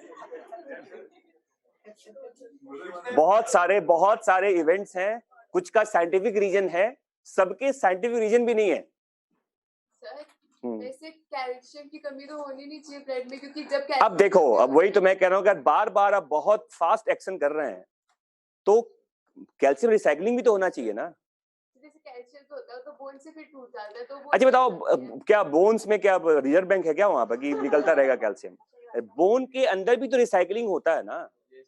ब्लड से कैल्शियम बोन में जाता है और बोन से कैल्शियम ब्लड में आता है, बट वो आप बहुत ज्यादा यूज कर रहे हैं तो कैल्शियम की कमी होगी। और सडनली कैल्शियम अगर कम हुआ तो बोन मसल्स में क्या हो गया, sustain contraction, and that is called. अब देखो, टिटेनी दो तरह का होता है, एक होता है फिजियोलॉजिकल, एक होता है पैथोलॉजिकल। लॉक जॉ डिजीज, जबड़े जाम, वर्टिकल डिस्प्लेसमेंट, टेटनस पढ़ा है ना, जो बैक्टीरिया से होता है। उसमें होता क्या है, ये लॉक जॉ हो जाता है। जो आपके रेस्पिरेटरी मसल्स होते हैं, जो थ्रोट मसल्स हैं, वो काम करना बंद कर देंगे, ये चिपक जाएगा, थ्रोट जॉ चिपक गया आपका। और रेस्पिरेटरी मसल्स काम करना क्या करता है बताओ, बंद करता है, and that results in death. Tetanus होने के बाद it's very very dangerous. Tetanus ना हो तो आप तुरंत एंटी टेटनस सीरम लीजिए, जाकर इंजेक्शन, बच जाएंगे आप। अगर टेटनस के सिम्टम्स आने लगे, लॉक जॉ डिजीज कहते हैं, वो एक पैथोलॉजिकल टिटेनी है। वो क्या बताओ, एक पैथोलॉजिकल और एक। अच्छा बताओ, ये कितना बढ़िया चीज है। देखो, अगर टिटेनी ना हो, सोचो टिटेनी का होना भी जरूरी होता है। सपोज आप चाय पी रहे हैं ऐसे, और चाय को आपने होल्ड किया हुआ है। अगर मान लो मसल्स कहता है कि नहीं मैं तो ऐसे ऐसे करूंगा, आप कितनी देर तक चाय होल्ड कर पाएंगे? तो ये भी तो सस्टेन कॉन्ट्रैक्शन ही है ना, and that is called physiological tetany, जो हमारे बॉडी के लिए अच्छा होता है। अगर ऐसा नहीं होगा तो कोई भी काम कर ही नहीं सकते। फिर आप मैं ऐसे लिख रहा हूं और हाथ में मैं ऐसे कर रहा हूं, तो किसी चीज को होल्ड करना थोड़े समय के लिए भी, ये भी एक तरह का वॉलंटरी टिटेनी कहा जाता है। ये जानबूझ के कर रहे हैं आप, और ये हमारे बॉडी की जरूरी होता है। तो कई तरह का टिटेनी भी होता है, पैथोलॉजिकल भी होता है, फिजियोलॉजिकल भी होता है, समझ में आ गया। और वो इनवॉलंटरीली भी हो जाता है। कई बार आप भाग रहे हो पैर ऐसे हो गया, वो भी हमारे लिए पेनफुल होता है फिर वो, है ना। तो टिटेनी हर खराब नहीं होता, यूजफुल भी होता है।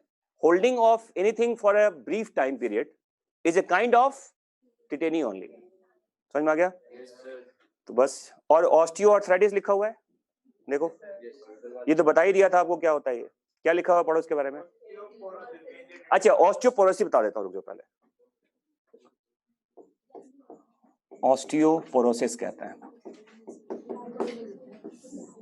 अच्छा बताओ, ये तो पता है कि आपके जो बोन्स होते हैं और जो ब्लड वेसल होता है, देखिए, अगर आपके बोन से ज्यादा कैल्शियम वगैरह बाहर निकल जाए तो आपका बोन वीक और फ्रेजाइल हो जाएगा, क्योंकि बोन का स्ट्रेंथ क्या हो गया, कम हो गया ना।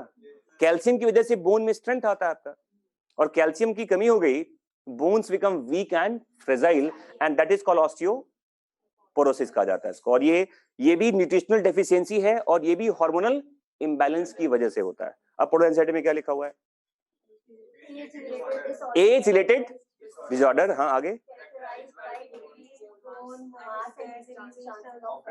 हाँ ऑब्वियस सी बात है, अगर बोन का मास कम हो गया, बोन तो उतना ही, बोन छोटा थोड़ी हो जाएगा, बोन तो उतना ही बड़ा है, बट बोन का मास कम हो गया है, उसके अंदर कैल्शियम की कमी हो गई है, bones become weak and fragile, कमजोर हो गया है, और हल्का सा धक्का लगा कि आपका बोन ऐसे टूट गया, इट बिकम मोर फ्रेजाइल कहा जाता है इसको, है ना। लिख लो, वीकनेस ऑफ। बेटा कैल्शियम, भाई अब मैं क्या कह रहा हूं कि excess of everything is bad. एक ग्लास दूध, एक ग्लास अगर रेगुलर लेवल पे आप मिल्क इंटेक कर रहे हैं for a complete your life time, तो बोन में कभी दिक्कत नहीं आएगी। देखो नहीं ठीक है, हाँ वो देख के लगता है कितना दूध पीती हो तुम। अरे सर लगता नहीं, वो मोटी नहीं होती, मैं कितना भी खा लूं। Listen, it's all your place and, यहाँ सुनो मैं क्या बोल रहा हूँ, intake of milk is also place to place variation है यहाँ पर। जैसे हरियाणा पंजाब की हेरिडिटरी में मिल्क है, तो आपकी जनरेशंस में चल रहा है, अगर आप दूध, क्योंकि दूध आपका मेन सप्लीमेंट है फूड का, आप दाल ज्यादा नहीं खाते, आप वेजिटेबल्स ज्यादा इंटेक नहीं करते, बट जो मिल्क फूड होता है, जो दही दूध लस्सी पनीर, है ना, यहाँ देखो, ठीक है लिसन, वेजिटेबल्स का बहुत ज्यादा यूज नहीं होता, यहां तक मैं इस एरिया के बारे में बताऊं आपको, जैसे दाल चावल, छोले चावल, राजमा चावल, it's not a complete food, it's not a complete food, you are lacking green vegetables, and I am telling you the cultural difference between Bihar and that Haryana side, ये difference है। in Bihar the food is incomplete if you are not serving at least 1 or 2 green vegetables, और यहाँ पे लोग छोले चावल खा लेते हैं। हमारे यहाँ अगर गेस्ट को छोले चावल खिला दिया आपने, वो सोचे मेरा बेइज्जती कर दिया इसने। छोले चावल is not a complete food, you need at least 1 or 2 green vegetables। India की थाली, चलो इंडिया की थाली कंप्लीट थाली होती है, बॉडी की न्यूट्रिशन, बिल्कुल बैलेंस डाइट कहा जाता है इसको। तो वही बात है कि आपका फूड का बिहेवियर कैसा है, आप किस जगह से बिलोंग करते हैं। अगर आप बंगाल के लोगों को अगर 1 लीटर दूध पिलाया जाए, पेट खराब हो जाएगा उसका, but they can eat lots of machhli at a time. It's all about your place and your food habit. तो दूध अगर आप बचपन से ज्यादा पी रहे हैं तो इससे ज्यादा दिक्कत नहीं आने वाली है। Milk is never harmful, but it should be pure milk, आप जो पीते दूध पीते हैं क्या होता है। चलिए चलो ठीक है, ऑस्टियोपोरोसिस समझ में आ गया। तो इसमें क्या होता है बताओ, वीकनेस ऑफ बोन्स कहते हैं, डेफिशिएंसी ऑफ कैल्शियम होता है, और bones become more weak and fragile कहा जाता है इसको। बेटा रिकेट्स अलग चीज है, रिकेट्स एंड ऑस्टियोमलेशिया, ये विटामिन डी की कमी है। एक्चुअली क्या हो, देखो विटामिन डी का जो एक्टिव फॉर्म है ये कैल्शियम मेटाबॉलिज्म में जरूरी होता है। We need vitamin D for the active metabolism of calcium. तो आपकी बॉडी में कैल्शियम है और इसको यूज ही नहीं कर पा रहे हैं आप, क्योंकि आपकी बॉडी में विटामिन डी नहीं है, तो उसकी वजह से आपका रिकेट्स वगैरह होगा, बच्चों में होता है वो, है ना। चलिए, that's all about your movement and locomotion, है ना। लिखिए आगे अब न्यूरल कंट्रोल एंड कोऑर्डिनेशन। चलो अभी अब रेस्ट हो जाएगा, चलो लिखो। सर जो वो होता है तो विटामिन डी होता है, वो कोलेस्ट्रॉल से बनता है। बिल्कुल बनता है सर, वो सिंपल सनलाइट रिएक्शन होता है, सनलाइट के प्रेजेंस में वो कोलेस्ट्रॉल कन्वर्ट होता है, वो इनएक्टिव फॉर्म में विटामिन डी होता है, फिर वो लिवर में जाकर या किडनी में जाकर वो एक्टिवेट होता है। और क्या, सनलाइट सिंपल का मतलब क्या? सनलाइट सनलाइट होता है। हाँ? मतलब और कोई कंडीशन रिक्वायर्ड देखो इसको पुअर्स मैन विटामिन कहते हैं, पढ़ा है ना? क्या सर? विटामिन डी को पुअर्स मैन विटामिन भी कहा जाता है अरे वो मुझे कि आपको, यहां सुनो, आपको कुछ मिले ना मिले, सूरज भगवान तो हैं, और आप चाहे कितने भी लीन थिन हंग्री लुकिंग है, लीन थिन हंग्री लुकिंग, पतले दुबले और भूखे नजर आ रहे हैं आप, और आपके बॉडी में थोड़ा सा भी फैट अगर है होगा तो विटामिन डी बन जाएगा। और इसे कहते हैं इंडिया में विटामिन डी की कमी नहीं है, बट जो यूरोपियंस लोग हैं, जो अमेरिकन लोग हैं, उनको सन बाथ की जरूरत है, and they need sun bath. अब देखो रसिया वगैरह में जहां टेम्परेचर माइनस में रहता है, कनाडा में देख लीजिए आप, यहाँ पे माइनस में पूरे साल निकल जाता है। यूरोप में मैक्सिमम टेम्परेचर 15, 20, 25 हो गया तो वहां लू चलने लगता है। यूरोप में यही तो है कि 20, 25 पहुंच गया तो मान लो कि वहां पे तूफान आ चुका है। 15, 20, 16, 17, 18 रहता है टेम्परेचर। इंडिया, ये जो आपका ब्राजील है, या फिर जो ये जो सारा नीचे वाला जो पार्ट होता है जहाँ टेम्परेचर काफी अच्छा है, आप थोड़ी देर भी धूप में निकल गए आप, या निकलेंगे ही आप, तो आपको मिल जाएगा विटामिन डी। आपको सन बाथ की जरूरत नहीं है कि हाँ आप देख कर जरूर कहीं पे लेटे हुए हैं ऐसे। इट्स ऑल अबाउट देखा देखी कहते हैं इसको। Indians don't need sun bath, but Europeans को, और इसलिए यूरोपियंस वगैरह कुछ पर्टिकुलर टाइम पे वो घूमते हैं, अगर वो नहीं जाएंगे तो उनके स्किन में प्रॉब्लम हो जाएगा। ठीक है, चलिए लिखो अब आगे, नेक्स्ट चैप्टर स्टार्ट करते हैं। लिखिए, न्यूरल कंट्रोल एंड कोऑर्डिनेशन।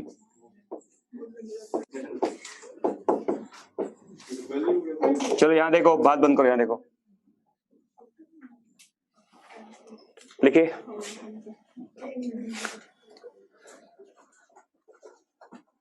अच्छा बताओ, जैसे कहते हैं द टर्म कोऑर्डिनेशन, ये है क्या एक्चुअली? सर वो सारे बॉडी ऑर्गन से इंटरेक्ट करता है। यस सर, इंटरेक्ट करता है ताकि बॉडी फंक्शन सही से हो। देखो इसको पहले समझा दूं मैं आपको जस्ट। अच्छा बताओ, जैसे कहा जाता है कि एक कंडीशन समझिए आप, कि आप रोड पे जा रहे हो, है ना, और अचानक कोई स्ट्रीट डॉग आपके पीछे लग गया, कोई बिल्कुल, और आप, अब आपके पास दो ऑप्शन है वहां पे। या तो वहां पर आप उस कुत्ते से आप रूबरू हो जाए, थोड़ा सा छोटा मोटा फाइट कर लें कुत्ते के साथ आप, या वहां से भाग जाएं आप। सेकंड का प्रायोरिटी ज्यादा होता है, चाहे कुत्ते का कोई भी बिल्ट एंड उसका स्ट्रक्चर हो। हम नहीं देखते कुत्ता मोटा है, तगड़ा है, काटेगा नहीं काटेगा, हमारे दिमाग में एक ही चीज रहता है, भागना है ना। और अब देखो, जब आप भाग रहे हो तो आपके बॉडी के सारे ऑर्गन्स वहां पे वर्क कर रहे हैं, सब एक दूसरे के तालमेल में है। स्केलेटल मसल्स, आपका हार्ट, आपके लंग्स, जितने भी बॉडी के ऑर्गन्स हैं, they all coordinate to each other to maintain our homeostasis. देखो नया वर्ड आ गया यहां पर। We want to make a constant environment. देखो पहले आप डर में नहीं थे, आप रोड पे जा रहे थे, हंसते हंसते जा रहे थे, अब अचानक कंडीशन क्रिएट हुआ तो बॉडी क्या चाहता है कि फिर से वैसा ही हो जैसा जैसा पहले था, और वो तभी होगा जब भागेंगे वहां से आप। और भागते वक्त आपके मसल्स, आपके हार्ट, आपके lungs, they all coordinate to each other, and we need a coordination centre. अब मान लो कोई तालमेल ही नहीं है, मसल्स कहता है वी नीड ऑक्सीजन, लंग्स बोलता है why I should give you oxygen. समझ में आ रहा है? लंग्स ऑक्सीजन दे दे, हार्ट विल नॉट, मेरा मूड नहीं है पंप करने का भी, I will not pump excess of blood, मैं जो उतना ही भेजता मैं पहले भेज रहा था, तो मसल्स क्या कर लेगा फिर? तो every organs need to coordinate to maintain our homeostasis, and that coordination required to system. एक आपका इलेक्ट्रिकल सिस्टम है, एक आपका मैसेंजर सिस्टम है, हॉर्मोन्स एंड न्यूरल सिग्नल्स कहे जाते हैं। तो देखो मैं क्या बोल रहा हूं यहां पर, देखिए लिखिए, all body organs and tissues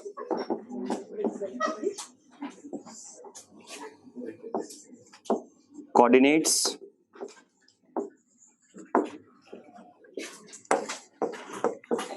each other to perform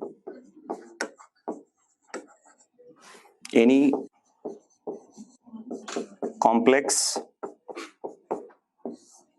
activity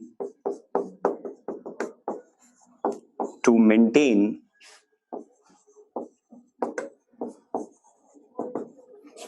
homeostasis.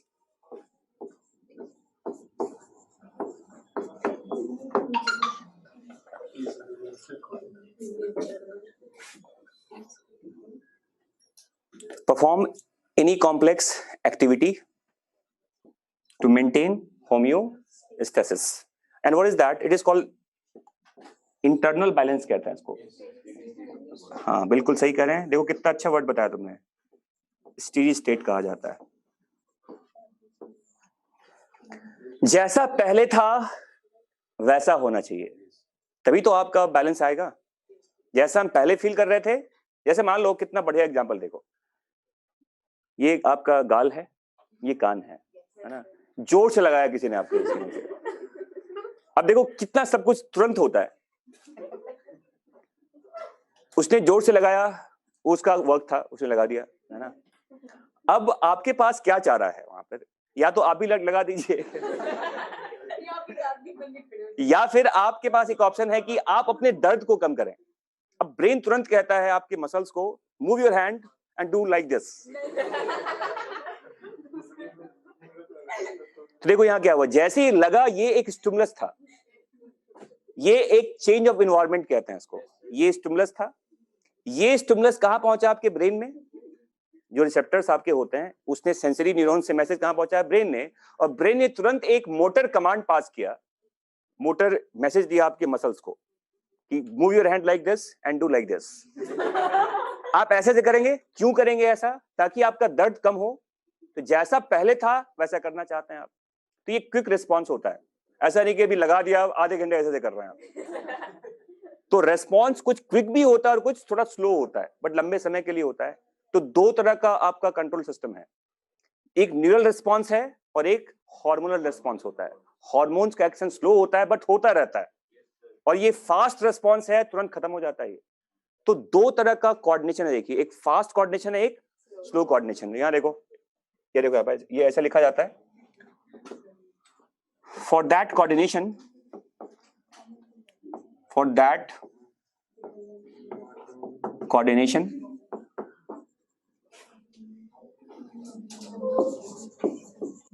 neural system and endocrine system works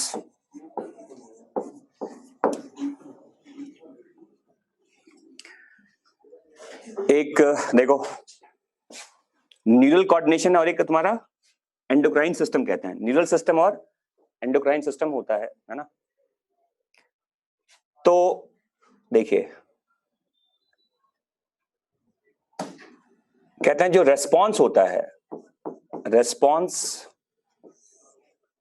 against any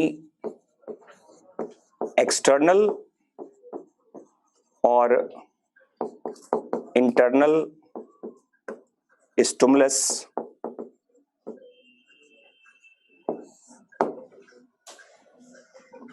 is due to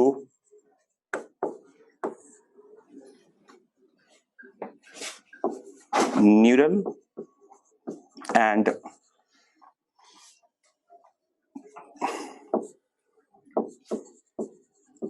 hormonal system की वजह से होता है.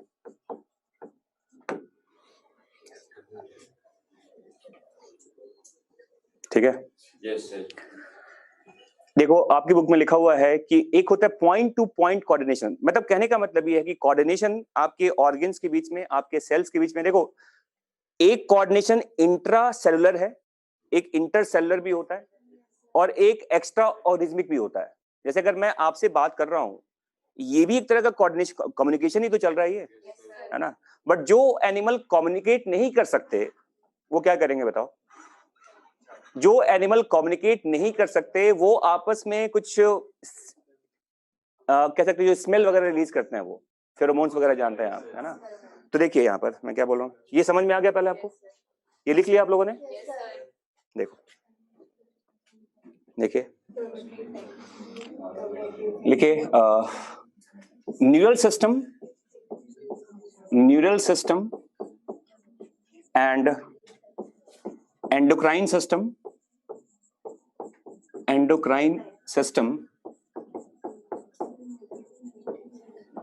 releases some regulatory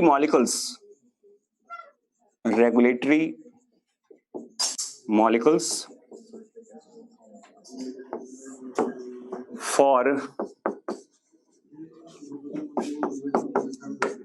intercellular communication within the body.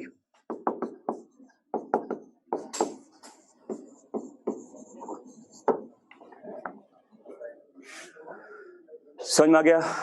और ये molecules क्या क्या है देखो, देखिए जैसे एक नाम पढ़ेंगे आप, न्यूरोट्रांसमीटर।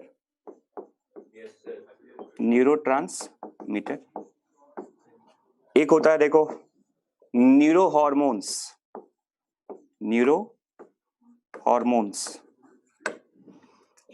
एक होता है देखो एंडोक्राइन केमिकल्स कहते हैं, और एक होता है पैराक्राइन केमिकल्स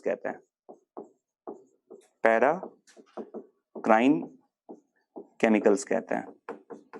ऑल्दो ये दोनों केमिकल्स एक तरह का हार्मोन ही होता है।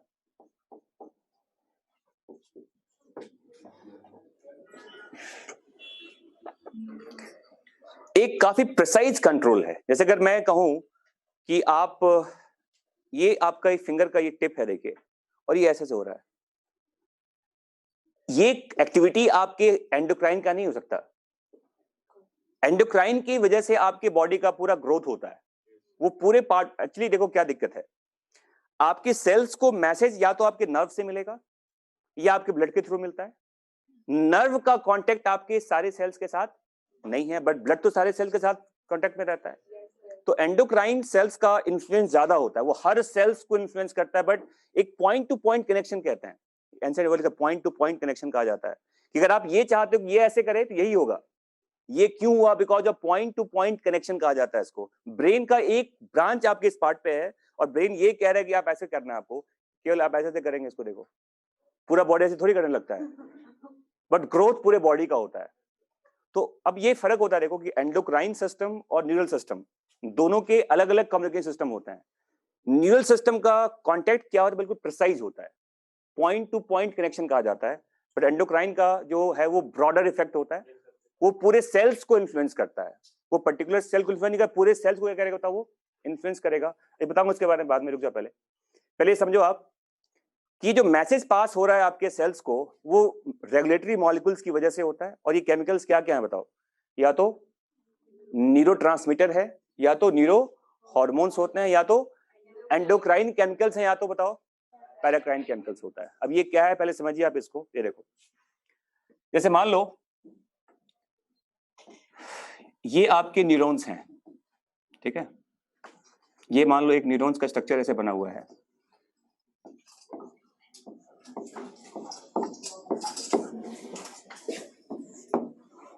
और आप जानते हैं न्यूरॉन्स का ये एंड पॉइंट है, मान लो, ठीक है। आप ये जानते हो कि यहां से जो केमिकल्स रिलीज होता है, अच्छा ये केमिकल क्या है जो यहां से रिलीज हो रहा है नर्व के एंड से? अभी आप ये न्यूरोट्रांसमीटर नहीं है, अभी ये जस्ट एक केमिकल है। इस केमिकल का फेट क्या होगा तब पता चलेगा ये क्या होता है एक्चुअली। अभी सिंपली ये एक केमिकल है जो कहां से रिलीज हुआ, नर्व के एंडिंग से रिलीज हुआ। ये क्लियर? अब यहां देखो, ऐसा हो सकता है, देखिए यहां पर देखिए, मान लो यहां पर ये एक दूसरा न्यूरॉन है, यहां जा सकता है, ये भी हो सकता है कि ये आपका एक स्केलेटल मसल्स हो,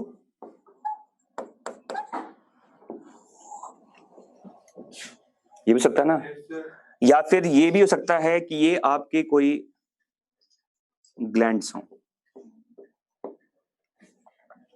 समझ में आ गया? अब देखिए यहां पर, अब मान लो जैसे अगर मान लिया जाए कि अगर ये यहां से जुड़ जाए, ये यहां से जुड़ जाए, देखिए या तो आपके न्यूरॉन्स में चला गया, या तो आपके स्केलेटल मसल्स पे आ गया, या तो आपकी ये ग्लैंड्स पे चला गया। देखिए, तो अगर ये न्यूरॉन से न्यूरॉन पे जा रहा है, ये न्यूरोट्रांसमीटर है, ये न्यूरॉन से स्केलेटल मसल में जा रहा है, ये भी एक, या फिर ये ग्लैंड्स के पास पहुंच रहा है, ये भी एक न्यूरो ट्रांसमीटर है। लेकिन अगर मान लो ऐसा होता, ये देखिए, ये आपका क्या होता, ब्लड वेसल है ये, और ये निकल के यहां पहुंच गया, तो ये न्यूरो हार्मोन्स कह देते हैं इसको। समझ में आ रहा है? तो न्यूरो ट्रांसमीटर्स का जो फेट है, देखो ये तो कंफर्म है कि न्यूरो ट्रांसमीटर नर्व के एंडिंग से आता है। ये कहां कहां जा सकता है? If it binds to your next neuron or skeletal muscles or a gland, it is simply called neurotransmitter. But if it enters in blood vessels, now it becomes neurohormones कह देते हैं इसको, है ना? लिखिए इसको, neurotransmitters binds to a, या तो next neuron कहते हैं इसको, या फिर बताओ स्केलेटल मसल्स कहते हैं, या फिर आपके ग्लैंड्स हो सकते हैं।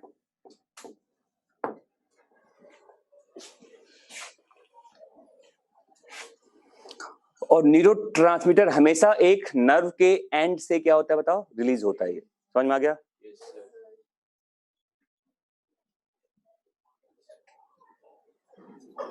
सेल्स आपस में बातचीत करने के लिए ये सिग्नल यूज करता है। समझ में आ गया? और मैंने कह दिया, इफ इट एंटर्स इन, जो नर्व से निकल के, न्यूरॉन से निकल के कहां चला गया, ब्लड सर्कुलेशन में, that kind of chemical is called neurohormones कहते हैं इसको, है ना? लिखिए, if that chemical enters in a blood vessel, it is termed as neurohormones.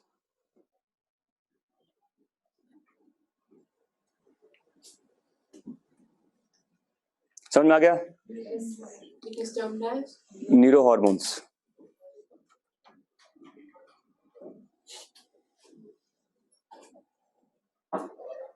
ठीक है, बाकी तो देखो, अब मान लिया जाए, देखो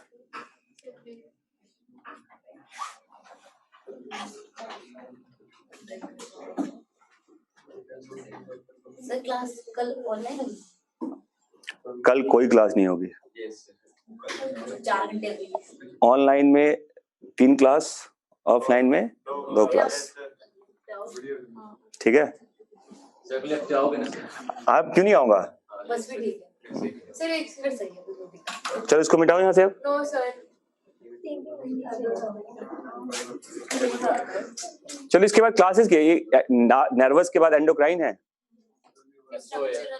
2 ही चैप्टर तो है ना? ठीक है, यस सर।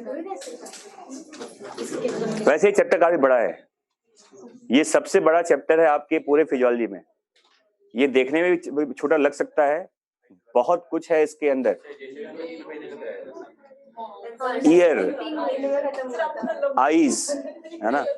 ब्रेन के भी बहुत सारे पार्ट्स होते हैं। एनसीईआरटी ने बहुत बहुत ज्यादा उसको, इससे ज्यादा तो 9th 10th क्लास के बुक में लकबीसी में लिखा हुआ है। हाँ, इसमें तो बहुत, जितना जितना ज्यादा सिंप्लीफाई हो सकता है, इतने में मिड ब्रेन, इतने में हाइंड ब्रेन, खत्म। एक पेज में पूरा ब्रेन खत्म। नहीं, इतना भी आसान नहीं है एक्चुअली, क्योंकि अब हाँ, ऐसा क्या कर लिया तुमने? गधे घोड़े सबका पढ़ लिया था क्या? चलो यहाँ देखो, ये मिटा दूं हम यहाँ से, देखो अब ये देखो यहाँ पर मान लो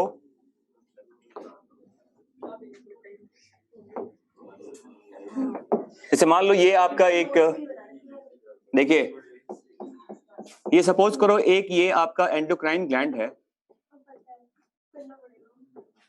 और इस ग्लैंड से एक केमिकल अभी बाहर रिलीज हुआ है। ये कहां आया बताओ पहले? ये आया आपके ईसीएफ में आया, एक्स्ट्रा सेलुलर फ्लूइड में आया। ये एनसीईआरटी में लिखा हुआ है कि एंडो एक्सो को डिफरेंशिएट कैसे करते हैं आप। एक ऐसा ग्लैंड, अभी मान लो केवल ये ग्लैंड है, मैं इसको भी हटा रहा हूं, सिंपली ये ग्लैंड है, देखो एंडोक्राइन बाद में यूज करेंगे। मान लो ये ग्लैंड है, एक्स्ट्रा सेलुलर फ्लूइड, सेल्स के बाहर जो फ्लूइड होता है उसे क्या बोलते हैं? एक्स्ट्रा सेलुलर फ्लूइड कहा जाता है इसको, है ना। तो जो केमिकल पहले यहां से रिलीज हुआ वो कहां पहुंचा? ईसीएफ में, एक्स्ट्रा सेलुलर फ्लूइड में। अब ये बताओ इसके भी दो फेट हो सकते हैं, वो देखो क्या है। देखिए हो सकता है कि ये आपके नियरेस्ट ब्लड वेसल में डिफ्यूज कर जाए,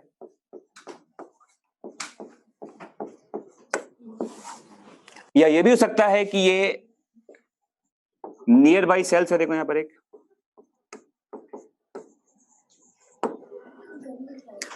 अब अगर मान लो ये यहां से निकल के डिफ्यूज कर गया यहां पर और यहां पहुंच गया, देखो ये किसी तरह से ब्लड में नहीं गया है। अब ये ब्लड वेसल के रास्ते ये कहां पहुंचा? अपने टारगेट तक, टारगेट ऑर्गन तक। तो जो केमिकल अब यहां पहुंच गया है डिफ्यूज होने के बाद, ईसीएफ से कहां पहुंच गया बताओ? ब्लड वेसल्स में डिफ्यूज कर गया ये। इस केमिकल को सिंपली कहते हैं एंडोक्राइन केमिकल्स। क्या बोलते हैं इसको? एंडोक्राइन केमिकल्स कहते हैं, हार्मोन कहा जाता है इसको। ये एक तरह का हार्मोन है जिसका एंडोक्राइन कंट्रोल कहा जाता है। तो whenever we use endocrine, endocrine word तभी यूज होगा हार्मोन के लिए जब वो कहां पहुंचेगा? आपके ब्लड में। हॉर्मोन्स को कैरी करने वाला सब्सटेंस हमेशा क्या बताओ? ब्लड होता है। It always carried through the blood, और इसका टारगेट कहीं दूर होता है। टारगेट ऑर्गन देखो इस पे एक्शन होगा। तो एक केमिकल जो ग्लैंड से निकल के ईसीएफ में पहुंचा, ईसीएफ से कहां डिफ्यूज कर गया? ब्लड वेसल्स में, और उसका कहीं दूर एक्शन हो रहा है, ऐसे केमिकल को एंडोक्राइन केमिकल कहा जाता है। समझ में आ गया? और अगर मान लो ये ब्लड वेसल में नहीं गया और वो नियर बाय सेल्स को इन्फ्लुएंस कर रहा है, ये देखिए यहां से निकल के ये यहां पहुंच गया, कोई ब्लड इसमें नहीं है, आसपास के सेल्स को इन्फ्लुएंस कर रहा है, नेबर सेल्स को, this chemical is called paracrine chemical कहा जाता है इसको। लोकल कंट्रोल होता है ये। समझ में आ गया? तो if a kind of chemical that influence the local या nearby cells, that control is called paracrine control. ऐसे केमिकल को क्या बोलेंगे आप? पैराक्राइन केमिकल्स कहते हैं इसको। लिख लो, if a chemical influence nearby cells, also termed as local control mechanism, local control mechanism,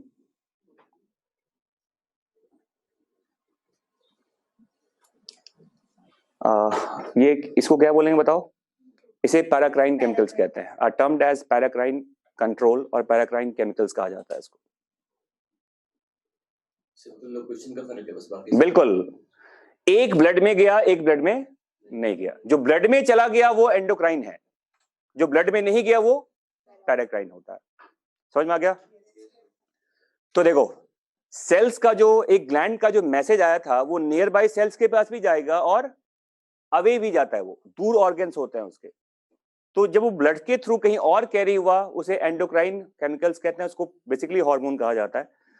और जो नियर बाई को कंट्रोल उसको पैराक्राइन केमिकल्स कहा जाता है। समझ में आ गया? जैसे एक नाम है प्रोस्टाग्लैंडिन्स, याद रखिएगा इसको, प्रोस्टाग्लैंडिन्स कहा जाता है। हाँ जी, ये एक काफी इंपॉर्टेंट एग्जांपल है किसका बताओ? पैराक्राइन कंट्रोल का। इसको पैराक्राइन केमिकल्स कहते हैं, इसे पैराक्राइन केमिकल कहा जाता है।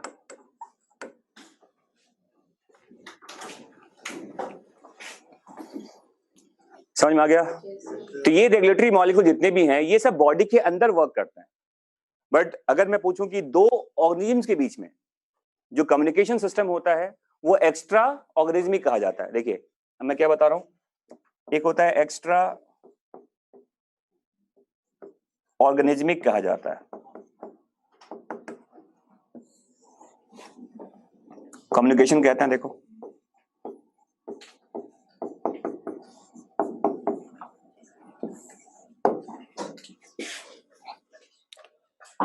या तो ये लैंग्वेज के फॉर्म में होता है या तो ये फेरोमोन्स के फॉर्म में होता है।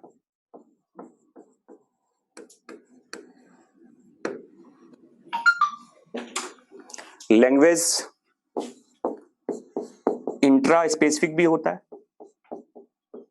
और इंटर स्पेसिफिक भी है, लेकिन ये लर्न्ड होता है।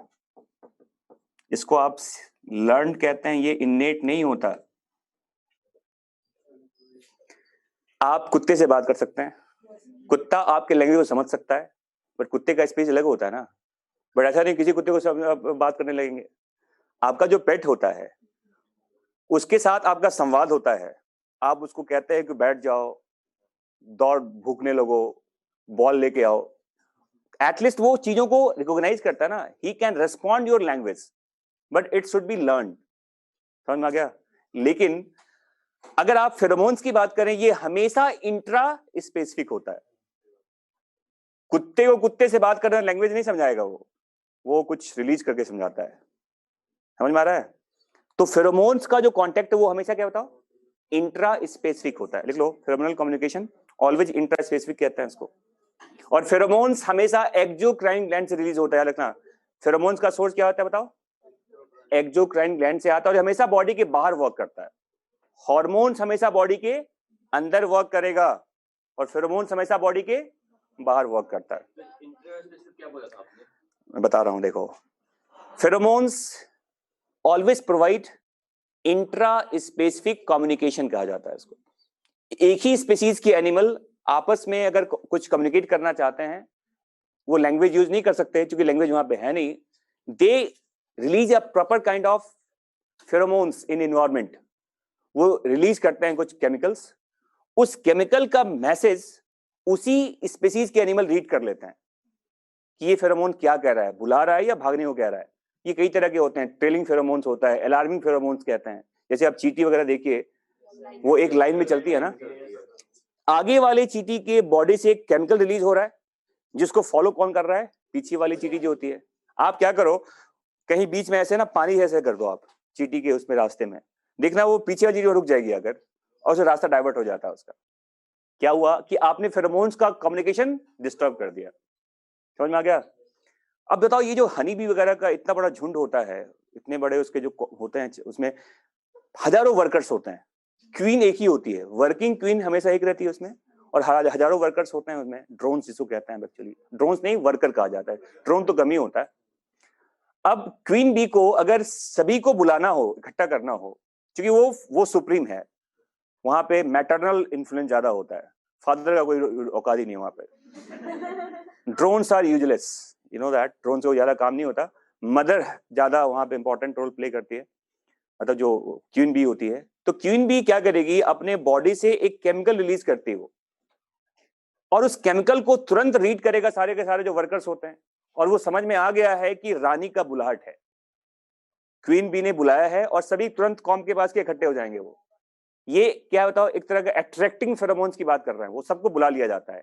कई बार जंगल वगैरह में क्या होता है, जो ओल्ड जो एक ट्रुप में एक कई तरह के एनिमल्स होते हैं, उसमें जो ओल्ड एनिमल्स होते हैं उनको ये टास्क दिया जाता है कि उनकी अपनी टेरिटरी होती है कि आप यहाँ बैठो, और जैसे ही कोई डेंजर नजर आए या आपको समझ में आता है, आप एक केमिकल रिलीज करो।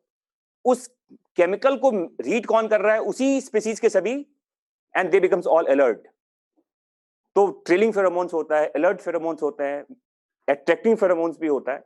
और फेरोमोन्स का मतलब समझ में आ रहा है, it's a kind of communication कहा जाता है इसको, जो लैंग्वेज से बात नहीं कर सकते। और ये एक ही स्पीसीज के एनिमल के बीच में होता है। कुत्ते के फेरोमोन्स का गधा नहीं रीड कर सकता, और गधे के फेरोमोन्स को कुत्ता रीड नहीं कर सकता, कुत्ते के फेरोमोन्स को कुत्ता ही रीड कर लेता है, समझ में आ गया। और उसके यूरिन में भी केमिकल आते हैं, फेरोमोन्स वगैरह यूरिन में भी आता है, and that's why they smell, और स्मेलिंग पावर बहुत ज्यादा होता है उसमें, तो वो पूरा का पूरा अपने एरिया कुत्ते को पहचान भी लेता है।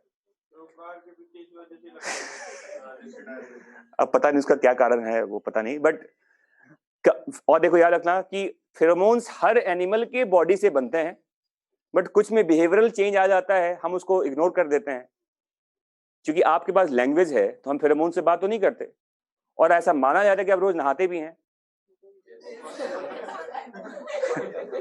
तो अगर आपके बॉडी से फेरोमोन्स बनेगा भी तो वो क्या होगा, वॉश आउट हो जाएगा ना, तो हम उस पर डिपेंडेंट नहीं है।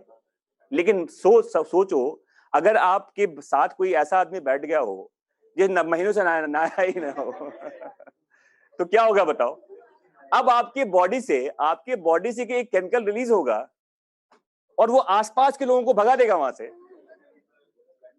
भगा दिया ना उसने वहां पर। तो फेरोमोन्स का वैसे बिहेवियरल चेंज हमारे अंदर है, तो ह्यूमंस में इसका कोई ज्यादा यूज नहीं होता, because we have language, we can communicate through the language. But एक याद रखना, एक टर्म मैं बता दूं आपको, पढ़ेंगे कहीं पर आपको मिलेगा लिखा हुआ, डॉर्मेटरी इफेक्ट कहा जाता है। बताया था ना ये, हाँ, ये फेरोमोन्स की वजह से होता है। फीमेल्स में सिंक्रोनाइजेशन और मेस्ट्रुअल साइकिल जो होता है ये फेरोमोन्स की वजह से होता है, समझ में आ गया। Although we are not dependent on pheromones, but ये जो डिओड्रेंट होता है ये नकली फेरोमोन्स होते हैं।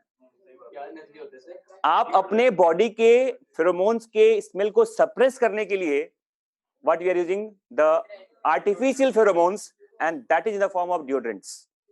तो डिओड्रेंट्स का जो कॉन्सेप्ट है वो डुप्लीकेट फेरोमोन्स की तरह से ही होता है, और उस फेरोमोन्स का मतलब आप समझते हो, कुत्ता नहीं समझेगा।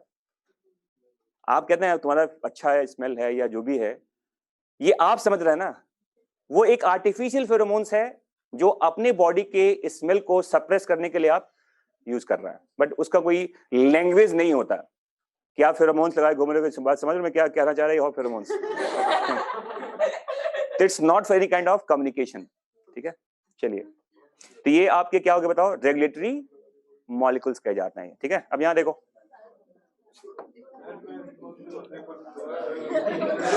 अब देखो यहां पर कंपोनेंट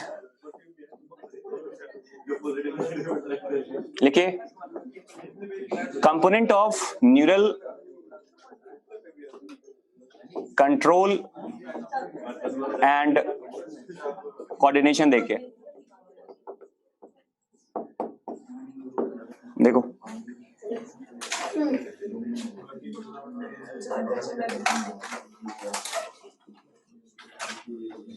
देखिए इसमें क्या क्या होता है।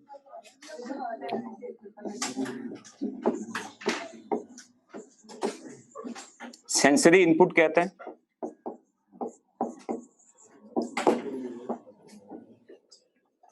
ठीक है।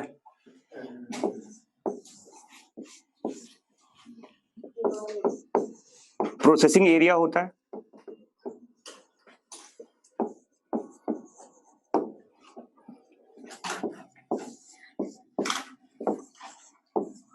मोटर आउटपुट होता है, और फिर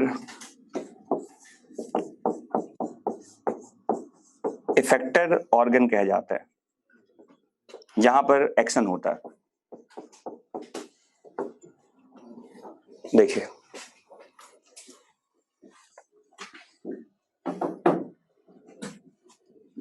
समझ में आ गया। और आप जानते हो कि जब भी कोई मैसेज आपके ब्रेन की तरफ जाएगा, जैसे देखो सिग्नल कहते हैं, देखिए जैसे मान लो ये आपका एक रिसेप्टर है, यहां पर एक स्टिमुलस आप प्रोवाइड कर रहे हो इसको, and what is stimulus, change of environment कहते हैं इसको। रिसेप्टर ने उस स्टिमुलस को रिसीव किया, और रिसेप्टर क्या करता है, इसको इस स्टिमुलस को कन्वर्ट कर देता है वो इलेक्ट्रिकल स्टिमुलस में। उसने क्या बना दिया, इसको इलेक्ट्रिकल स्टिमुलस कहते हैं। मैसेज इलेक्ट्रिकल फॉर्म में कैरी होता है, याद रखना। रिसेप्टर्स चाहे कोई भी हो, receptors convert all kind of stimulus into electrical stimulus.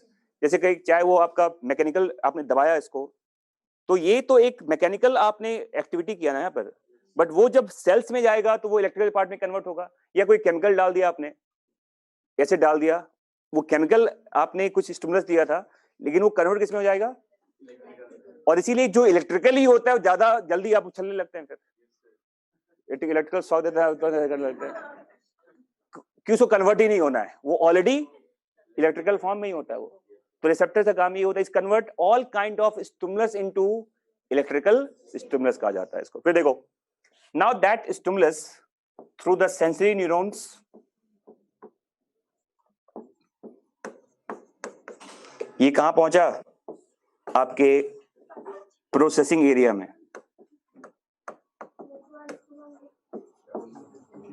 ये आपका सीपीयू है ना, सेंट्रल प्रोसेसिंग यूनिट, जिसको आप सीएनएस कहते हैं, जिसमें क्या क्या आता है? ब्रेन एंड स्पाइनल कॉर्ड आता है ना। तो हर तरह का जो एक स्टिमुलस था वो कहां पहुंचा? आपके सीपीयू में, सेंट्रल, जिसमें ब्रेन और आपका स्पाइनल कॉर्ड है। और वो क्या करता है? वो तुरंत उस स्टिमुलस को क्या करेगा? रीड करता है उसको पहले से जो गिवन, जैसे देखो कंप्यूटर वगैरह में क्या होता है, यही तो होता है ना सीपीयू में, कि पहले का कमांड उसमें दिया था कि 2 + 2 4 होगा, 4 बता देंगे आप तुरंत, है ना। तो उसके पास जो पहले से रिकॉर्डेड इंफॉर्मेशन होते हैं, और वो बहुत सारे होते हैं, कि ऐसा कोई स्टिमुलस आएगा तो हमें किस तरह का कमांड देना है। जैसे स्टिमुलस आया, ब्रेन ने उस स्टिमुलस को एनालाइज किया और तुरंत एक मोटर कमांड दिया, है ना। उसने कहा कि क्या करना चाहिए, और जैसे ही वो सोचा क्या करना है, तुरंत उस चीज को तैयार किया हमने क्या करना चाहिए, और वो कमांड तुरंत किसे पास करेगा? वो मोटर न्यूरॉन्स को। देखो यहां पर, तो यहां से जब पास हुआ कोई चीज, तो ये अब कैरी कहां होगा बताओ? आपके इफेक्टर ऑर्गन तक। और जो ये पास हुआ वो आपका कौन सा ब्रांच है बताओ? वो मोटर न्यूरॉन कहा जाता है इसको।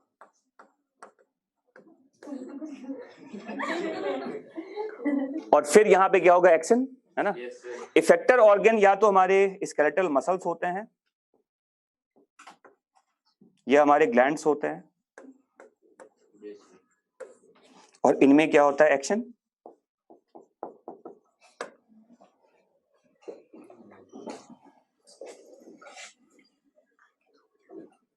सिंपल सा चीज है। अब देखो, सब कुछ आप रिलेट कर सकते हैं। आप देखो, लगा जोर से यहां पर, ये क्या था? स्टिमुलस। लगना क्या था? स्टिमुलस। स्टिमुलस क्यों? कि यहां का एनवायरनमेंट चेंज हो गया। What is stimulus? Change of environment होता है ना। पहले यहां कुछ नहीं था, अब लगा दिया आपने, तो यहां क्या हो गया? चेंज ऑफ एनवायरनमेंट हो गया। ये तुरंत एक स्टिमुलस इसके रिसेप्टर से कहां पहुंचा? आपके ब्रेन में। ब्रेन ने कहा कि क्या करना चाहिए, बॉडी को दर्द तो हो रहा है। अब ब्रेन ने तुरंत एक मोटर कमांड पास किया आपके इस मसल तक, ये स्केलेटल मसल यहां पर, और ये ऑर्डर दिया गया है कि यू मूव योर हैंड, यहां लेके आइए और ऐसे कीजिए। ये एक्शन है। ये क्या हो गया? और एक्शन के बाद हमें क्या हो गया? होम्योस्टैसिस। थोड़ा थोड़ा करते रहेंगे, 10 मिनट बाद ठीक हो जाएगा। तो ये पूरा एक देखो कितना क्विक प्रोसेस है। ऐसा नहीं कि लगा और आधे घंटे के बाद ऐसे कर रहे हैं आप, ये फ्रैक्शन ऑफ सेकंड से पूरा हो जाता है। बहुत फास्ट रेस्पॉन्स होता है। क्या होता है ये? लेकिन अगर आप कोई बोले कि रात में मैं 5 किलो का था और सुबह 18 किलो का हो गया, ग्रोथ हार्मोन की वजह से थोड़ी हो जाएगा। कि हार्मोन अगर डालेंगे भी तो धीरे धीरे रेस्पॉन्स आएगा ना, रातों रात तो नहीं चमत्कार हो जाएगा। तो हार्मोन का एक्शन क्या होगा बताओ? स्लो होता है, लंबे समय के लिए होता है। अब ऐसा नहीं एक बार लगा दिया आप 4 ऐसे कर रहे हैं यहाँ पर आप। क्विक होता है और खत्म हो जाता है, बनता है खत्म हो जाता है। बट एंडोक्राइन में ऐसा नहीं होता है, रिस्पॉन्स लंबे समय तक मिलेगा आपको, लेकिन स्लोली एक्ट करता है ये। But it acts very fast and precise control है ये। पॉइंट ऐसा नहीं चोट यहां लगा है और पूरे ऐसे कर रहा है। It's a very precise control. जहां जरूरत है वहीं पे उसका एक्शन होगा। समझ में आ गया? अब वापस देखिए, अगर आप, ये तो एक बहुत ही बच्चों को लेवल में समझाया जाता है कि जैसे आप कंप्यूटर देखते हैं कि आपका वो कीबोर्ड होता है, ये स्टिमुलस है। अब कीबोर्ड का कनेक्शन आपके सीपीयू से होता है, वो जो वायर गया वो सेंसरी न्यूरॉन है। सीपीयू से एक बाहर निकला वो स्क्रीन में आता है, जो बाहर निकला वो मोटर था, और ये आपका यहाँ पे आपका इफेक्टर है, वो आपका रेस्पॉन्स दिख रहा है यहाँ पर। ये तो जैसे आप कंप्यूटर को देखते हैं वैसे आपके ब्रेन में भी होता है, उसी तरह का सारा ये इंफॉर्मेशन यहाँ भी कैरी होता है ना। और सीपीयू में पहले के मैसेज का एक रेप्लिका होता है कि ऐसा कमांड अगर ऐसा स्टिमुलस अगर आएगा तो हमें क्या रिस्पॉन्ड करना है, और वो हर तरह के प्रोबेबिलिटी को बना के रखते हैं। यही तो कंप्यूटर की खासियत है कि आपका कैलकुलेशन क्या क्या हो सकता है, और वो लैंग्वेज जो यूज करता है बाइनोमियल पढ़ा होगा 0-1 का जो लैंग्वेज होता है वहां पर, तो जैसे वो 0-1 का लैंग्वेज होता है ब्रेन में इलेक्ट्रिकल मैसेज के फॉर्म में ये स्टोर्ड होता है। ये समझ में आ गया? अब देखिए यहाँ पर, अब फिर से देखो ब्रांचेज ऑफ, देखिए नर्वस सिस्टम कहते हैं, देखो अब यहाँ पर लिखे,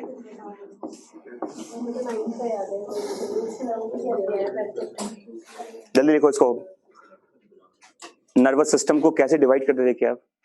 तो देखिए दो पार्ट है इसका, एक होता है सीएनएस, एक होता है पीएनएस। यस यू राइट, अभी बताऊंगा वो बाद का चीज होता है। पहले दो ही चीज होता है, CNS and PNS, central nervous system and peripheral nervous system कहा जाता है इसको। लिखिए इसको, ये हटा दो यहां से अब। Yes sir.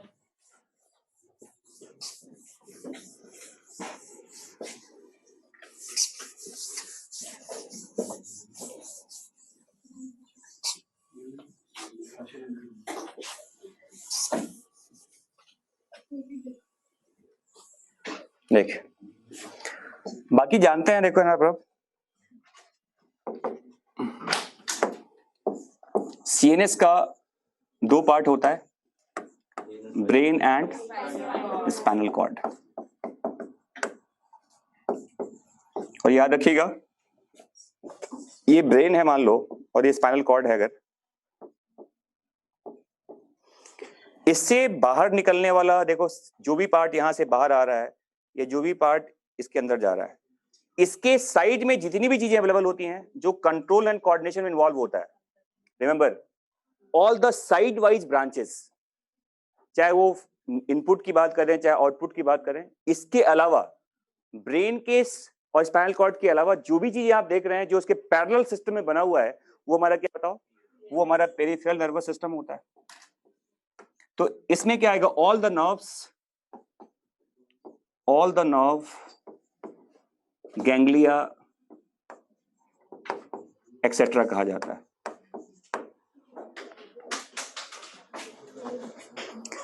Peripheral nervous system periphery पे, देखो इसके अलावा जो उसके पेरीफेरी पे सब कुछ पेरिफेरल नर्वस सिस्टम है ना। अब देखो, अब नर्व कह रहे हैं आप, तो इसमें दो तरह का, एक इनपुट का पार्ट है, एक आउटपुट का पार्ट होगा। तो यहां देखो इसमें एक एफरेंट ब्रांच होता है, पीएनएस का एफरेंट ब्रांच होता है, और एक उसका एफरेंट ब्रांच होता है।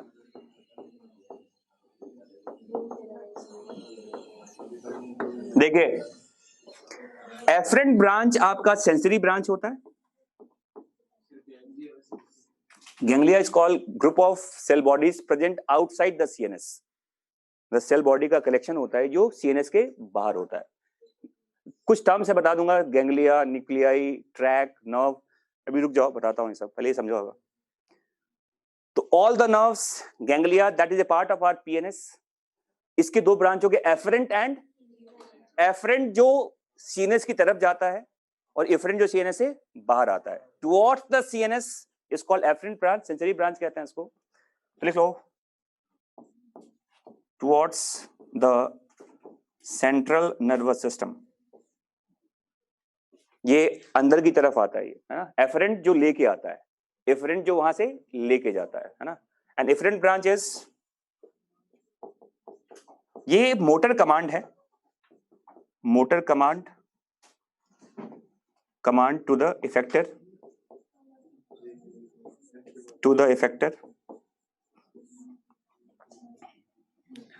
अवे फ्रॉम सीएनएस कहा जाता है, अवे फ्रॉम सीएनएस कहा जाता है।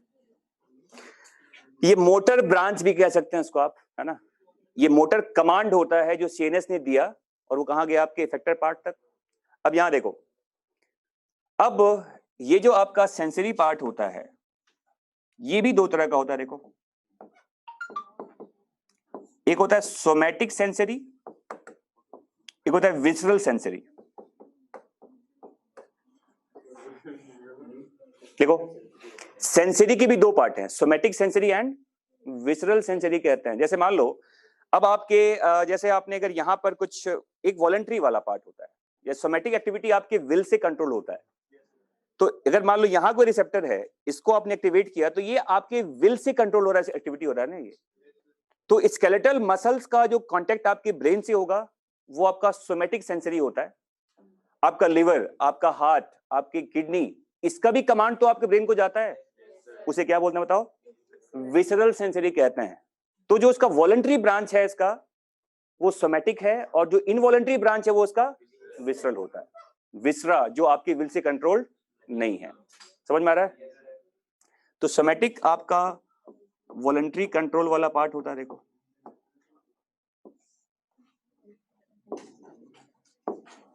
और विसरल वाला पार्ट बताओ, इनवॉलंटरी पार्ट के लिए यूज करते हैं। Connection of liver, kidney, heart with your central nervous system. Input command जो आपके हार्ट से कहां जाएगा आपके ब्रेन में, वो आपका विसरल सेंसरी ब्रांच बोलेंगे। क्या बोलेंगे? विसरल सेंसरी ब्रांच कहते हैं उसको। किडनी का मैसेज कहां गया आपके ब्रेन को, वो भी क्या है? विसरल सेंसरी ब्रांच कहा जाता है इसको, है ना। अब फिर देखो ब्रेन ने ऑर्डर किया, ये ऐसे हो रहा है, तो ये आपका सोमैटिक ब्रांच हो गया ना फिर ये। और आपके हार्ट में कुछ हुआ वो आपका विसरल पार्ट हो जाएगा। मतलब ये है कि इफरेंट के भी दो ब्रांच हो जाएंगे, सोमैटिक मोटर और विसरल मोटर कहते हैं। सोमैटिक मोटर और बताओ विसरल मोटर होता है। सोमैटिक मोटर वापस वॉलंटरी है, और आपके हाथ का मूवमेंट आपके चाहने से हो रहा है ना। आपके ब्रेन को ये मैसेज किया हाथ ऐसे करना है। Can we do this same activity with the heart? कि हार्ट अच्छा ज्यादा करो, अब कम कर लेते हैं अब। ये तो अपने आप होता है ना। तो ये आपका इनवॉलंटरी एक्शन हो रहा है। तो जैसे आपके ब्रेन का इंफॉर्मेशन आपके हाथ को आता है, वैसे ही आपके ब्रेन का इंफॉर्मेशन आपके हार्ट को भी जाता है, लेकिन वो एक इनवॉलंटरी एक्टिविटी है। और याद रखना इसी विसरल मोटर को क्या कहते हैं? ANS। That visceral motor is called ANS, autonomic nervous system, जिसके दो ब्रांच होते हैं, SNS एंड PSNS। ANS दो तरह का होता है, SNS एंड PSNS होता है। लिख लो। बिल्कुल, ANS के ही दो पार्ट्स हैं, और ANS PNS का एक पार्ट होता है जो अपने आप होता है, ऑटोमेटिकली होता है। एक आपके चाहने से होता है, एक आपके ऑटोमेटिक फंक्शंस में आता है। तो जो अपने आप वो सोमैटिक ब्रांच है, और जो अपने आप हुआ वो आपका ऑटोनॉमिक ब्रांच होता है। जो आपके चाहने से होता है वो आपका वो सोमैटिक ब्रांच होता है। समझ में आ गया? तो PNS के ही पार्ट्स क्या है बताओ? ANS। और ANS दो तरह का होता है, SNS एंड PSNS। अब देखो तुम्हारे NCERT में कुछ लिखा हुआ है, देखो बुक में क्या लिखा हुआ, पढ़ो क्या क्या लिखा हुआ है। यहाँ पे ये समझाया गया है कि क्या क्या होते हैं। PNS is divided into two divisions called somatic nervous system and autonomic. हाँ, अब देखो तुम्हारे बुक में क्या लिखा हुआ है कि ये जो PNS है इसका दो ब्रांच है, सोमैटिक एंड बताओ ऑटोनॉमिक। अब देखो समझ में आ गया ये। सोमैटिक क्या हो गया? जो वॉलंटरी होता है। और ऑटोनॉमिक क्या होता है बताओ? जो इनवॉलंटरी होता है। और ऑटोनॉमिक के ही जो मोटर ब्रांच होते हैं, ये तो आंसर मिसिंग है, केवल मोटर ब्रांच ही आपका ANS का पार्ट होता है, सेंसरी नहीं कहते। ANS हमेशा मोटर ब्रांच होता है, ANS कभी सेंसरी ब्रांच नहीं होता। ANS is always a kind of motor branch, जो दो तरह का होता है, SNS एंड PSNS, जो एक दूसरे का एंटागोनिस्टिक होता है, एक बढ़ाने के लिए और एक घटाने के लिए होता है। ऑटोनॉमिक PNS के दो ब्रांच हो गए, somatic branch and autonomic branch कहा जाता है। ये एनसीईआरटी में लिखा हुआ है। Somatic is under voluntary control and autonomic is under involuntary control कहते हैं, जिसपे आपका कोई कंट्रोल नहीं है, ये खुद अपने आप एक्टिविटी होता रहता है। समझ में आ गया? तो बस आज के लिए यहीं तक। तो ये बेसिक्स बता दिया मैंने आपको। अच्छा बताओ, जैसे आपने टिश्यूज वगैरह तो पढ़ा ही नहीं आपने, तो नर्व का डायग्राम, नर्व के टाइप्स वगैरह सब पढ़ाना पड़ेगा, क्योंकि एनसीईआरटी में दिया होगा आपके। तो चूंकि ये टिश्यूज में बता दिया आता है ऑलरेडी, लेकिन आपने किया नहीं है वो, तो मुझे बताना पड़ेगा न्यूरॉन का स्ट्रक्चर, नर्व क्या होता है, ट्रैक क्या होता है, गैंग्लिया क्या होता है, न्यूरॉन्स कितने टाइप होते हैं, पोलर, यूनिपोलर, मल्टीपोलर वगैरह क्या होता है। चलो ठीक है, बता दूंगा मैं आपको, ठीक है।